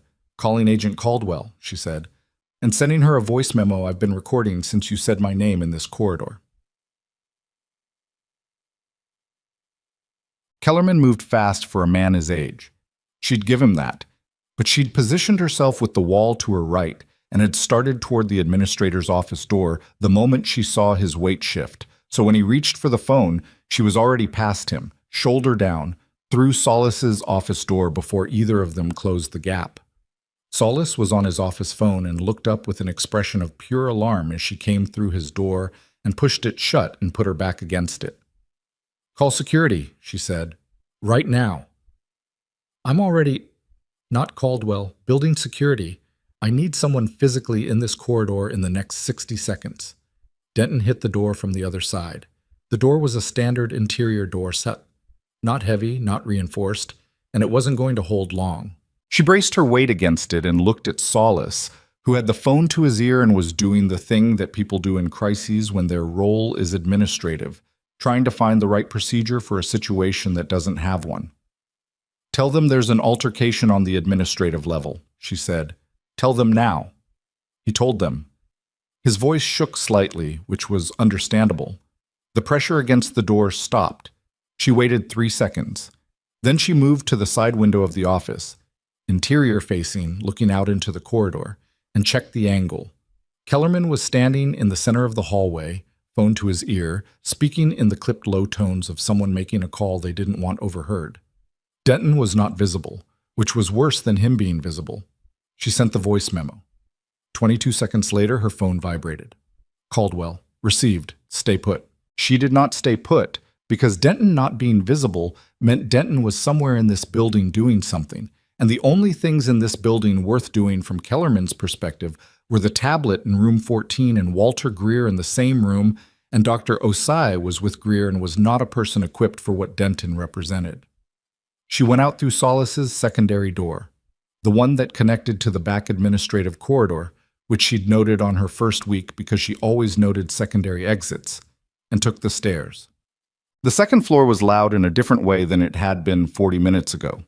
There were more agents, more movement, the particular organized urgency of a federal response that had received new information and was reallocating. She saw Caldwell at the far end of the corridor, speaking to 2 agents with the clipped authority of someone who has just been handed something significant and is converting it into action. She saw Harlan near the nurse's station, looking at his phone with the expression of a man reading something that was confirming things he'd hoped weren't true. She didn't see Denton. Room 14's door was closed. She went to it, knocked twice, the knock she used for patient rooms, the professional knock that was both announcement and entry, and opened it. Dr. Osei looked up from the monitor beside Greer's bed. Greer was upright again, which she was going to address, but he was upright because he was looking at someone standing near the window. Denton.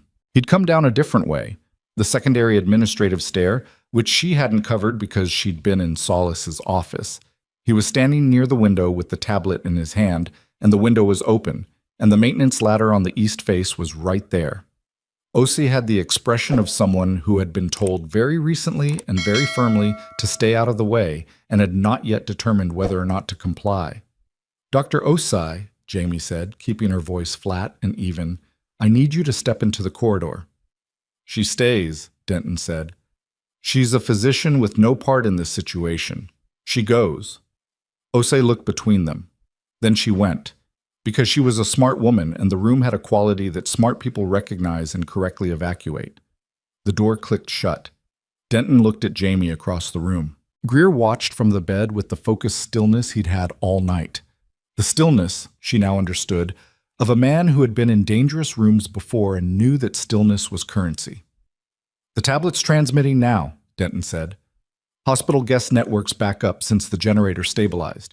Whatever your nurse friend said about cycling codes, she was improvising."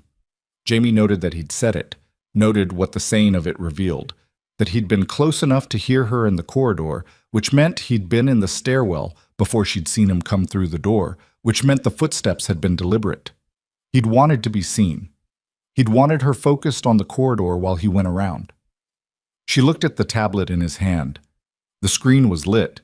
She could see it from here, could see the connectivity indicator, could see the small rotating icon that meant data was moving. "How long?" she said. 2 minutes, maybe less. The committee's access logs will show an unauthorized upload from an unsecured network during an active federal security incident at this facility, she said. "That's not evidence suppression. That's evidence tampering, and the upload will be flagged automatically." "By the time it's flagged, the original's still on Greer's phone," she said. Denton stopped. "The woman in room 14 earlier," Jamie said. "She copied the access codes. She didn't copy the documentation itself. The source files are still on the device."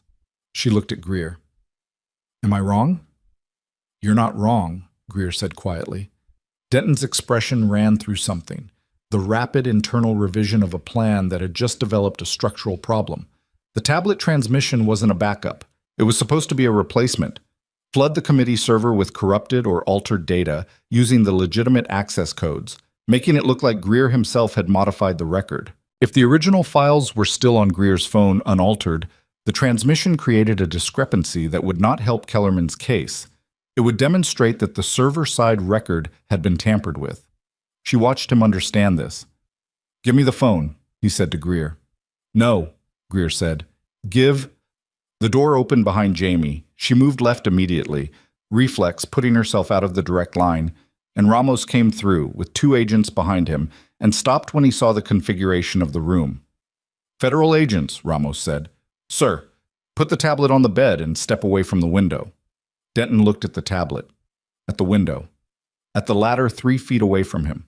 The calculation ran across his face in real time. The distance, the agents, the tablet still transmitting, the phone on Greer's bedside table. He put the tablet on the bed. He did not step away from the window. He stepped through it. Ramos moved fast and was 2 seconds too slow. Denton was on the ladder, moving down, and the agents at the window looked at Ramos, and Ramos said something sharp into his radio, and one of them went out the window after him. Jamie picked up the tablet from the bed. The transmission was at 64%. She looked at the connectivity indicator and then at the power button and held it down until the screen went dark. The room was quiet for a moment. Greer exhaled. He looked at his phone on the bedside table, small, scratched, the kind of phone that looked unremarkable because it was supposed to. And he set his hand over it, not gripping, just resting. "He'll be caught," Ramos said from the window, watching the ladder. "Probably," Jamie said. "That's not reassuring," Greer said. "No," she agreed. "It isn't." She looked at his monitor. His rhythm had settled, still elevated but organized. "Lie back. You've had a significant amount of physical stress for someone 4 days post-catheterization, and I need to check your troponin levels before I'm willing to say you're fine." "I'm not fine," Greer said, but he lay back. Awesome. What happened in the next 2 hours was less cinematic than what had preceded it, which was the nature of institutional consequence. It moved through paperwork and phone calls and the grinding authority of process rather than through corridors and ladders and voice memos sent under pressure. Kellerman was detained in the administrative corridor by building security and 2 federal agents 17 minutes after Caldwell received Jamie's recording. He did not resist. He stood with his hands at his sides and his expression arranged into the particular composure of a man who had decided that this moment was not the one to expend energy on, that the real work would happen later, through lawyers and institutional leverage and the considerable resources available to a deputy director who had spent 20 years accumulating both.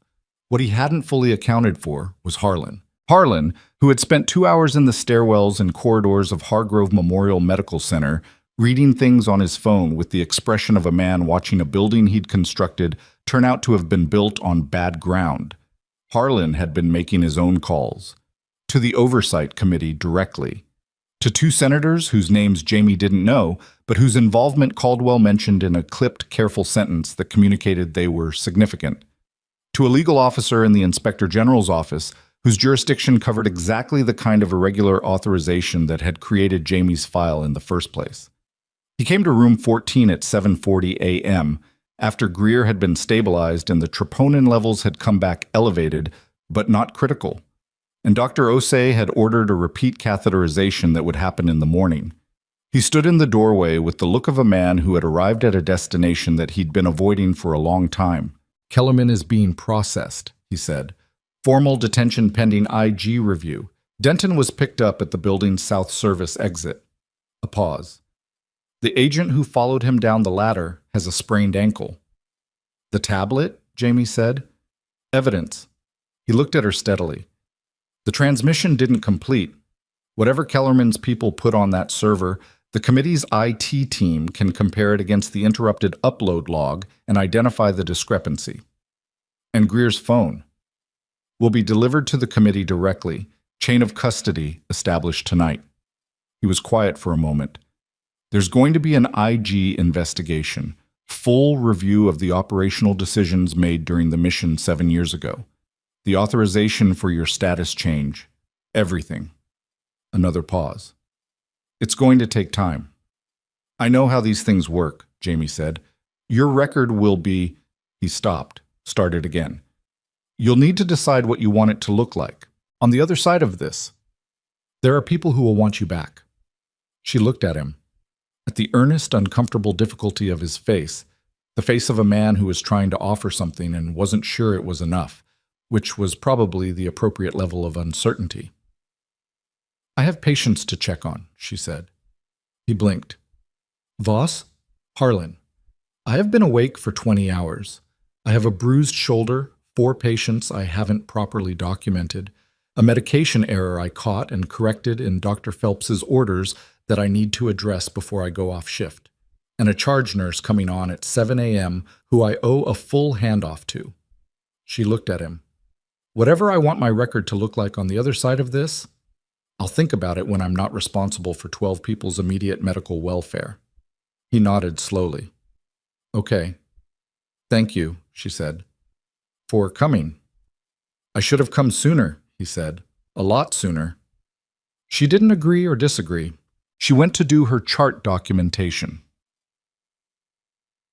Phelps was in the break room again when she came through at 8:05 a.m. He'd clearly been there a while, had coffee, had his coat properly on, had the look of a man who had spent the last several hours sitting with something and was still sitting with it. She poured coffee.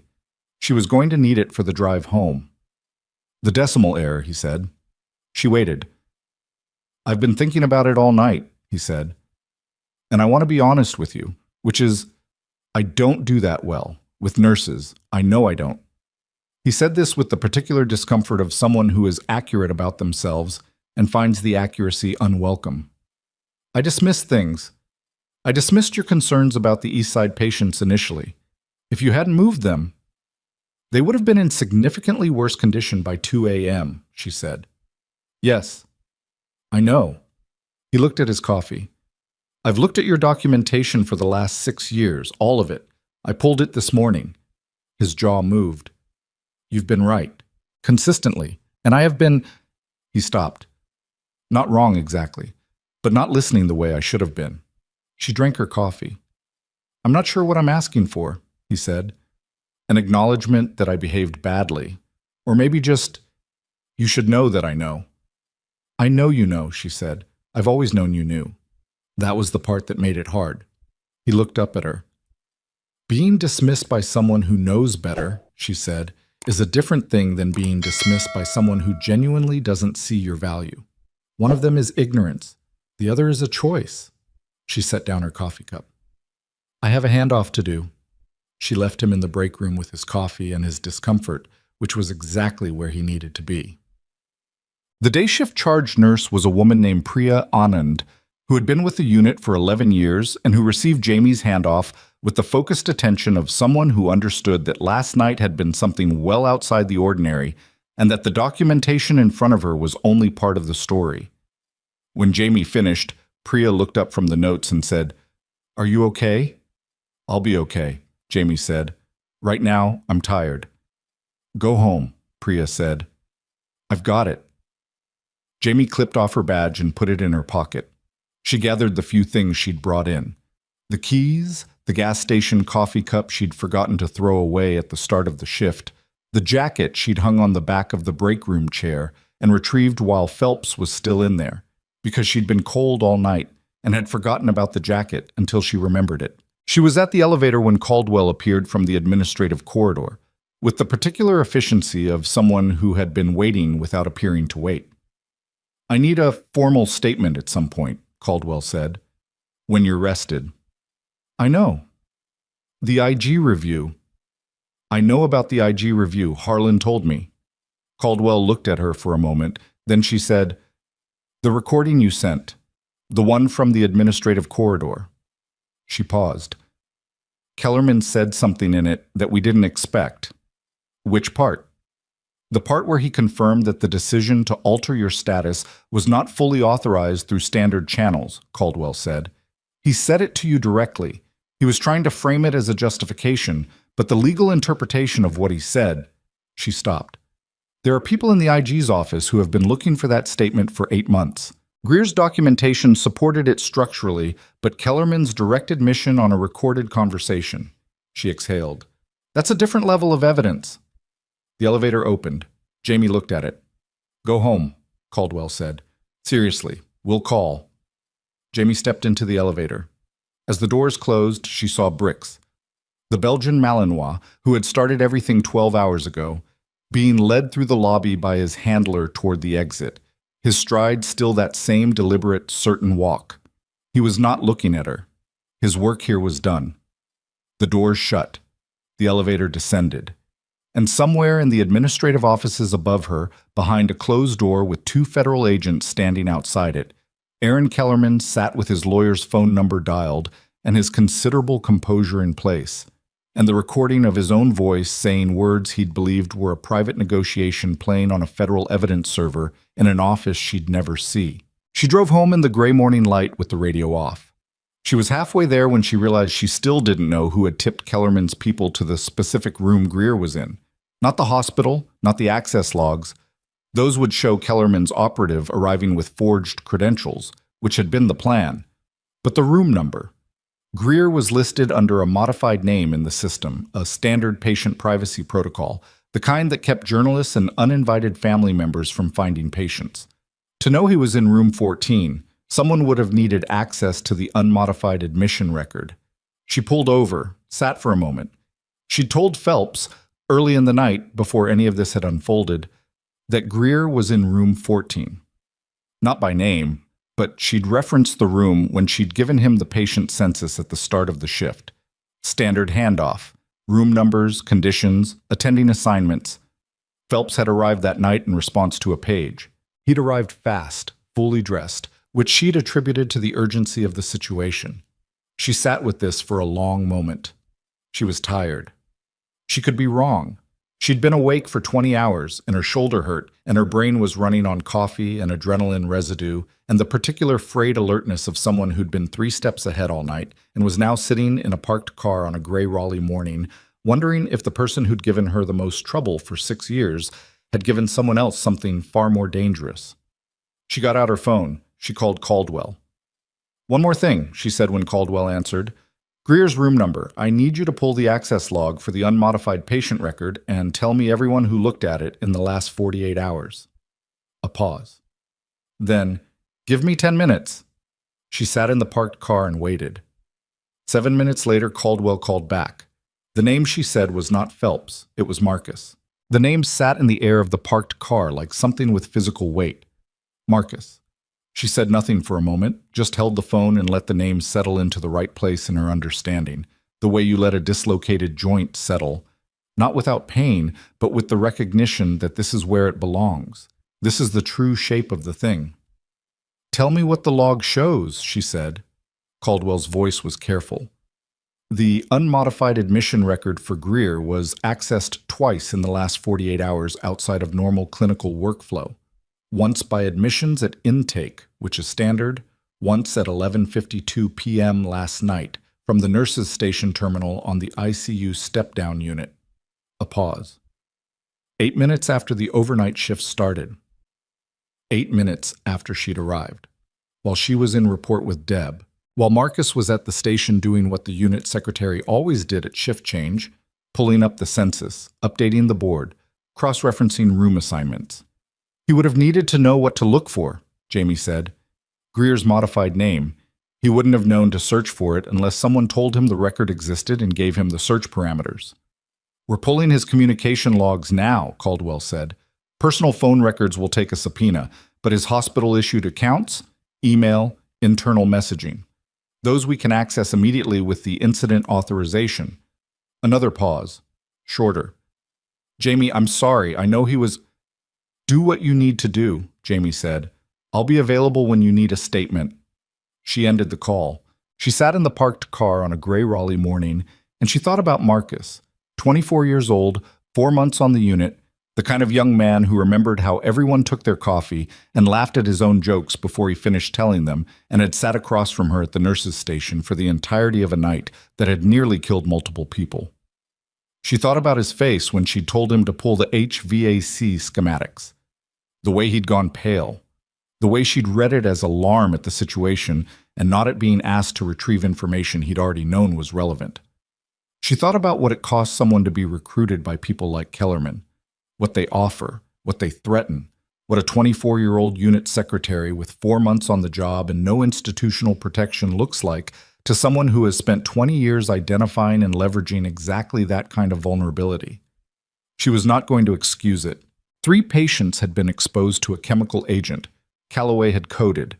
Greer had spent the night in a room with someone trying to erase 8 months of his life. Whatever Marcus had been offered or threatened with, the outcomes of his choice had been real and had landed on people who deserved none of it. But she also knew, in the way that 20 hours of exhaustion makes certain truths harder to avoid, that Marcus had not built the system that made him useful. He had not designed the operation or authorized the chemical agent or created the conditions in which a young man with a hospital access terminal became a viable point of entry for something this serious. He had been a door that someone else had found and opened. That didn't change what he'd done. It changed how she felt about it. She pulled back onto the road and drove home. She slept for 6 hours. Not peacefully. She woke twice, once at the distant sound of a truck on the street outside, and once from something internal that had no external cause, the body's own alarm system running drills. But 6 hours was what she had before her phone started generating activity she couldn't ignore. The first call was from Caldwell at 3:15 p.m. Marcus had been brought in for questioning at 11 a.m. His hospital-issued email showed 3 messages over the past month from an address that resolved to a relay server, untraceable in the casual sense, traceable in the federal sense, containing what appeared to be a series of requests framed as information gathering. Benign questions at first: patient census logistics, unit staffing patterns, the kind of thing that could be rationalized as background research for something legitimate. Then, 6 days ago, a request for the room assignment of a specific patient admitted under a modified name, and a payment, not large, not dramatic, $3,000 moved through a platform that processed enough transactions daily to look like noise. Deposited into an account that Marcus had opened 2 months ago at a bank 2 neighborhoods from his apartment. He's cooperating, Caldwell said. Fully. He's been talking since 11 and he hasn't asked for a lawyer, which his public defender is going to be very unhappy about when she arrives. What did they tell him it was for? Jamie asked. Insurance fraud investigation. They told him the patient in room 14 had filed fraudulent claims and that they were a private investigation firm contracted by the insurer. A beat. He didn't know what the information was going to be used for. I want to be clear that that doesn't mitigate what happened.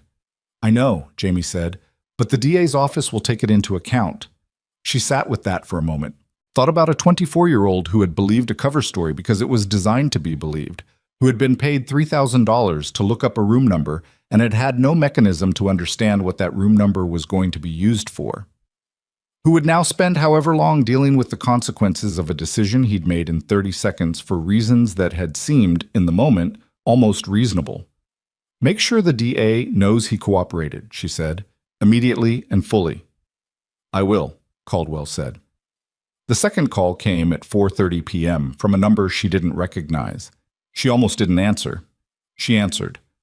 The voice was a woman's, measured, professional, with the particular precision of someone who has been in high-level institutional conversations so long that even casual speech carries the cadence of prepared remarks.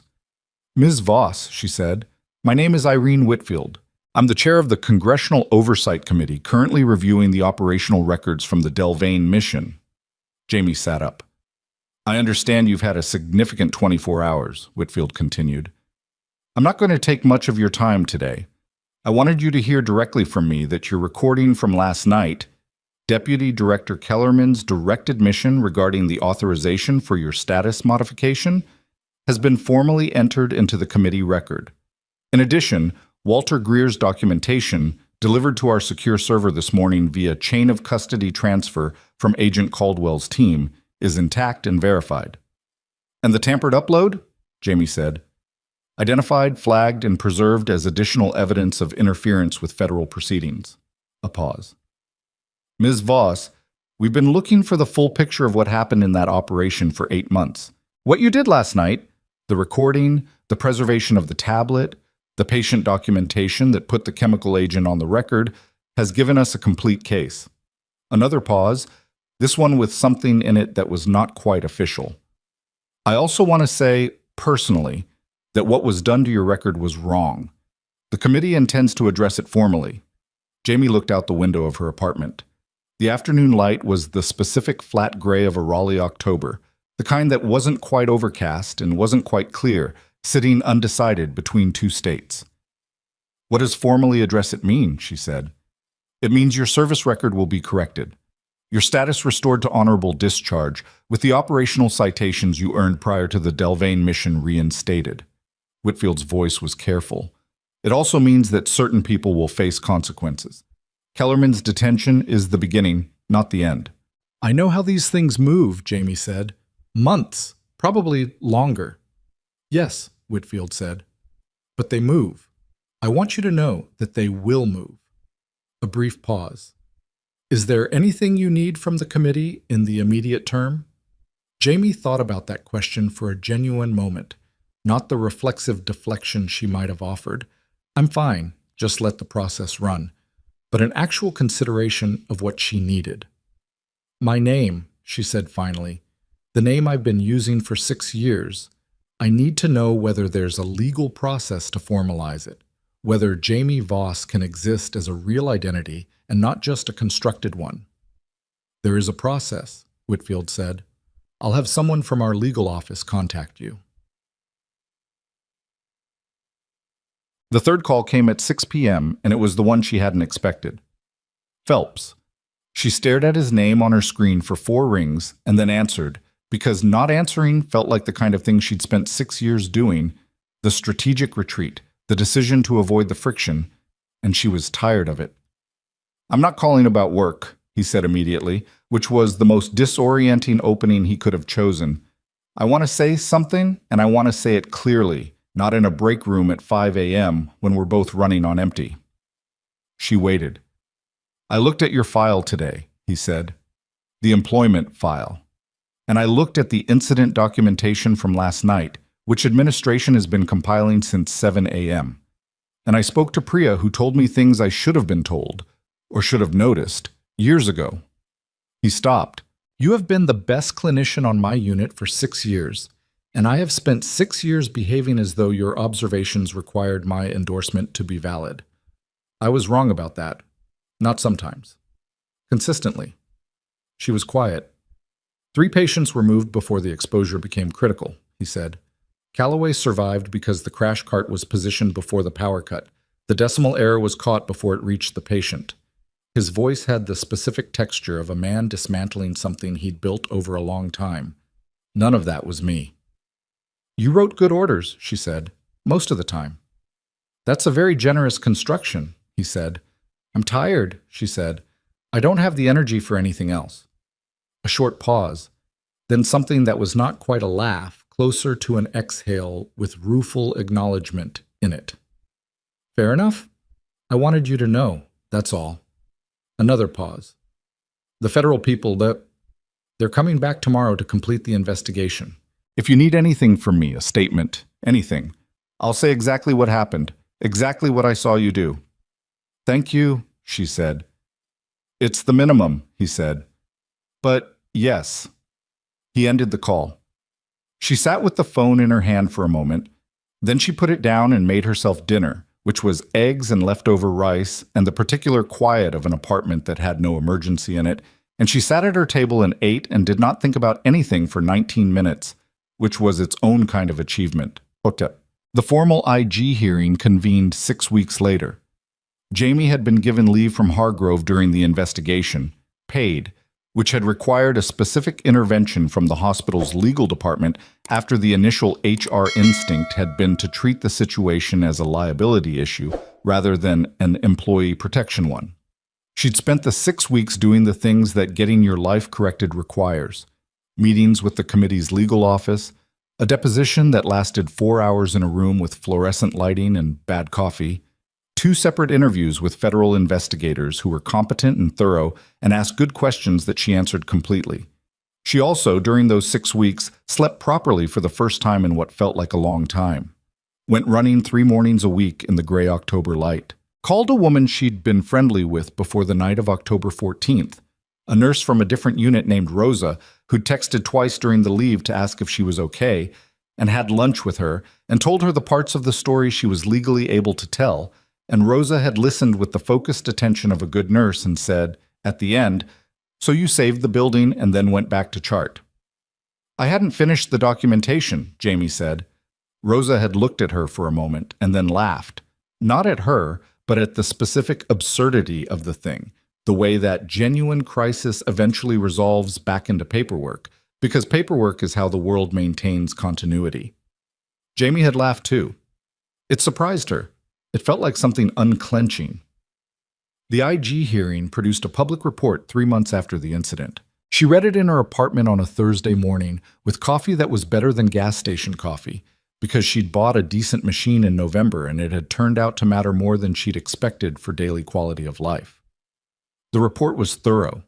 It named Kellerman directly, not euphemistically, not with the institutional softening that these documents sometimes employed, but with the specific language of someone who had authorized the fraudulent alteration of a service member's official record, directed a covert operation against a civilian medical facility, and taken deliberate steps to obstruct a congressional investigation. It named the operation that had preceded everything. It named Harlan, with the specific and important distinction that his authorization for her status change had been obtained under false pretenses by Kellerman, and that his own cooperation with the investigation had been complete and immediate once he'd understood the full scope.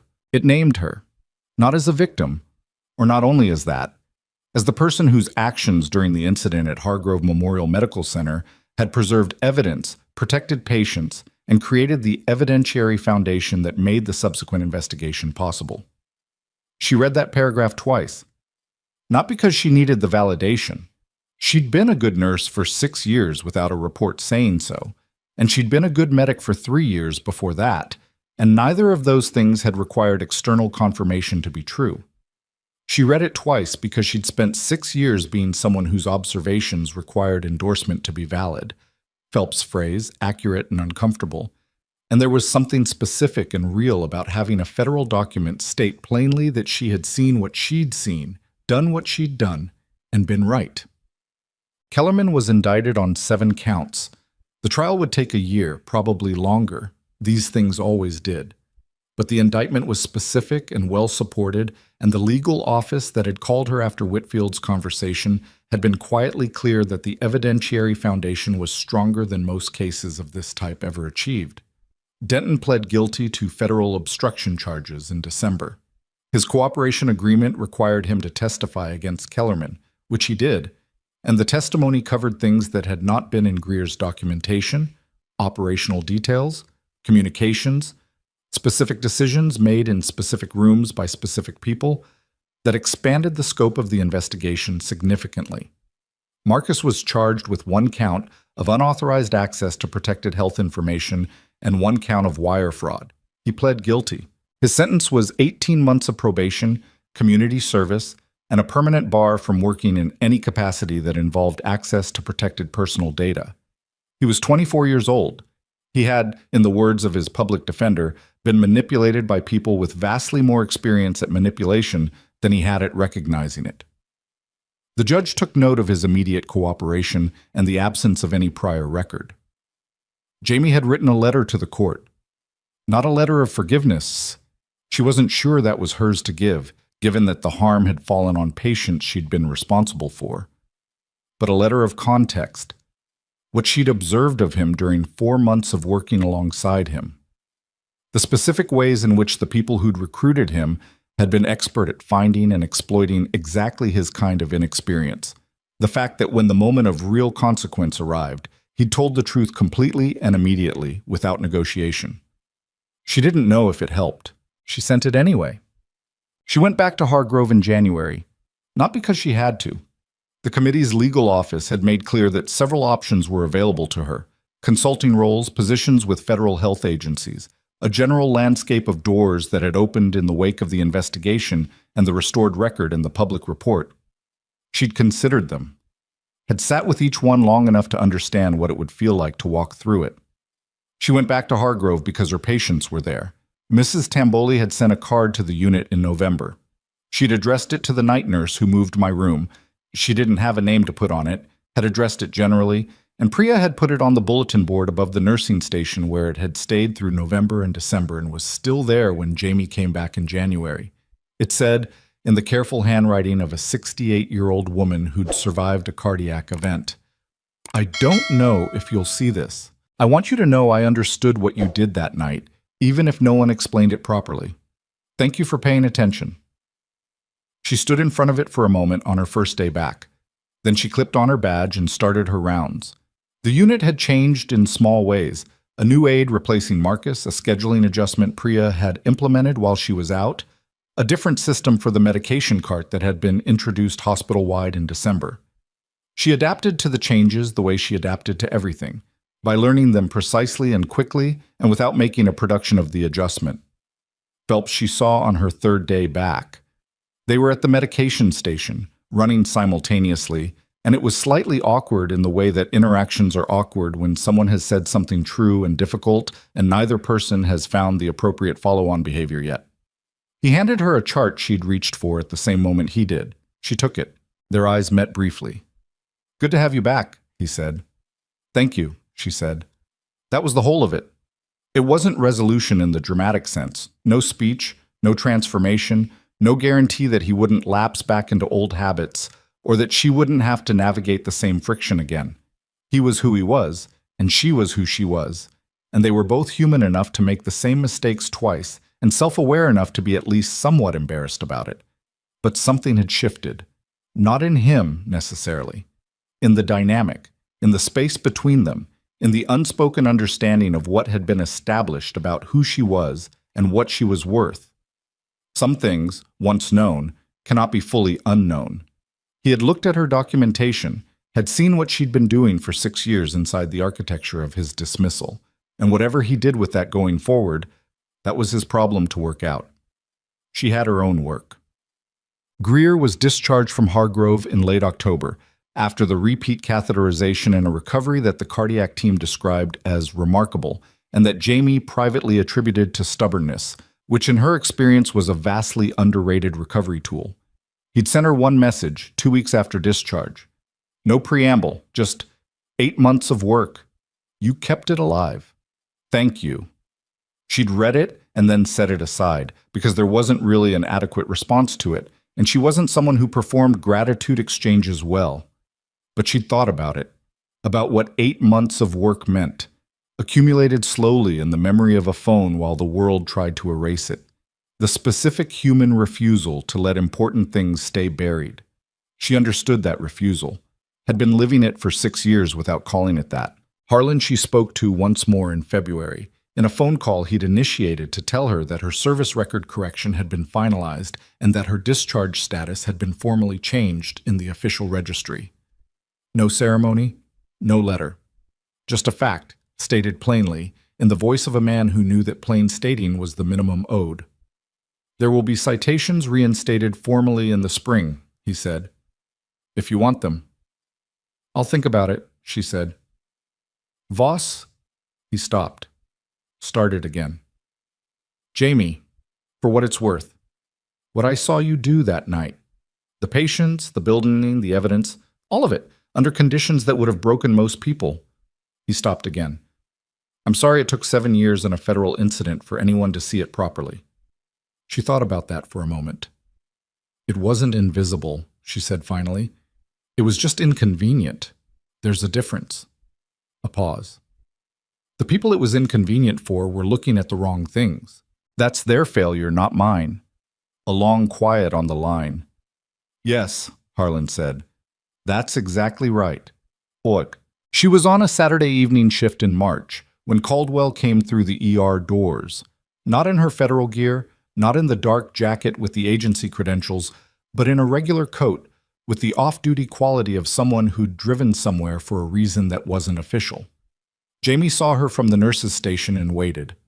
Caldwell came to the station, looked at the unit, at the controlled, purposeful activity of a functioning hospital floor, the monitors, the ordered motion, the specific dignity of people doing careful work in the service of other people's survival. Kellerman's trial date was set this morning, she said, March of next year. The prosecution's case is... She shook her head slightly. Strong is an understatement. Good, Jamie said. I thought you'd want to know directly. I appreciate it. Caldwell looked at her for a moment. Then she said, Can I ask you something? Yes. You had the voice memo running before he said anything incriminating, before he admitted anything. You started the recording when I told you he was asking for you by name. She looked at her steadily. You knew he would say something he shouldn't. I thought he might, Jamie said. Kellerman is a man who has been the most powerful person in every room he's been in for 20 years. When he finally has the conversation he's been managing toward all night, he's going to explain himself. Not because he's careless, because he believes the explanation is compelling enough to work. And you let him explain. I asked good questions, Jamie said. He did the rest. Caldwell looked at her for another moment. The particular assessment of someone revising their understanding of events they thought they'd already understood completely. Okay, she said. Then, thank you for what you did that night. I know that's inadequate. It's fine, Jamie said. It was my building. Caldwell left. Jamie went back to her rounds. There's a thing that happens to people who have spent significant time being seen as less than they are. A specific internal accommodation, like a joint that heals slightly wrong after an injury. It works. It holds weight. But there's always a place where the old damage lives, and some mornings you feel it more than others. She felt it sometimes. Still, in small moments, when a new physician talked over her in rounds, when a family member looked past her to find someone with a different title, when the automatic assumption landed that she was support and not substance. She felt the old accommodation activate, the learned patience that had kept her functional for 6 years inside a structure that didn't fully see her. The difference now was that she knew it for what it was. Not a permanent truth about her value. Just friction. Just the ongoing work of being a person in a world that is constantly making incorrect assumptions and having to be corrected. She was good at correction. She'd been doing it for 6 years without anyone noticing. She noticed now. On a Thursday in April, she was on a mid-shift when a new nurse was oriented to the unit. A young woman named Dara, 26 years old, 12 weeks out of her program, smart and nervous in equal measure, with the particular alertness of someone trying to absorb everything simultaneously. Jamie was assigned to mentor her for the first 4 weeks. They were at the medication station at hour 3 of the shift when Dara flagged something in a patient's chart. A small thing. A potential interaction between two medications that had both been ordered independently by different physicians and hadn't been cross-checked. She flagged it tentatively, in the way that new nurses flag things when they're not sure whether their observation is worth saying out loud. "Say it clearly," Jamie said. Dara blinked. "What?" "Whatever you just noticed. Say it like you know what you saw, because you do." Dara straightened slightly, stated the observation. She was right. She'd caught a real interaction, one that could have caused a problem if it had gone to the patient unchecked. Jamie walked her through the process of flagging it formally, through the right channel, in documentation language that couldn't be dismissed or overlooked. "Does it always work?" Dara asked. "Documenting things. Does it actually change anything?" Jamie thought about 6 years of charge notes and shift reports and careful paper trails built in the shadow of a structure that had kept telling her, in 100 small ways, that her judgment required someone else's signature to be real. "Not always immediately," she said, "but it builds. Everything you see clearly and write down accurately. It accumulates." She looked at the chart. "And then one day, it matters in a way you weren't expecting, and you'll be glad it's there." Dara nodded, filed the flag. Watched it generate an alert that pulled the prescribing physician's attention within 6 minutes, resulting in an order modification that would protect a patient who would never know anyone had been paying attention. Which was, Jamie thought, exactly how it was supposed to work. Not with spotlights. Not with the kind of recognition that required an audience. Just with the daily, unremarkable commitment of someone who noticed things and refused to let the noticing be talked out of them. Someone who understood that the work was the point, that the work had always been the point, and that the value of it didn't require anyone's endorsement to be real. She'd known that, she thought, before any of this, had kept knowing it through 6 years of being treated like she didn't. That was the thing nobody had managed to take from her. Not Kellerman, not the mission, not the altered record, not the name that wasn't hers, not the physician who'd spent 6 years treating her observations like optional input. None of it had touched the part of her that knew what she saw and trusted herself to see it. She finished her shift at 7 p.m., did her handoff, changed out of her scrubs, walked out through the main entrance into the April evening, where the air was finally doing what April air is supposed to do, turning toward warmth, carrying something green in it, the particular smell of a season that has decided to commit. She didn't look back at the building. She didn't need to. She was coming back tomorrow, and the day after that, because this was her floor and her patients and her work, and it had been, through everything, the one thing that was entirely and completely hers. That was enough. That was, it turned out, exactly enough.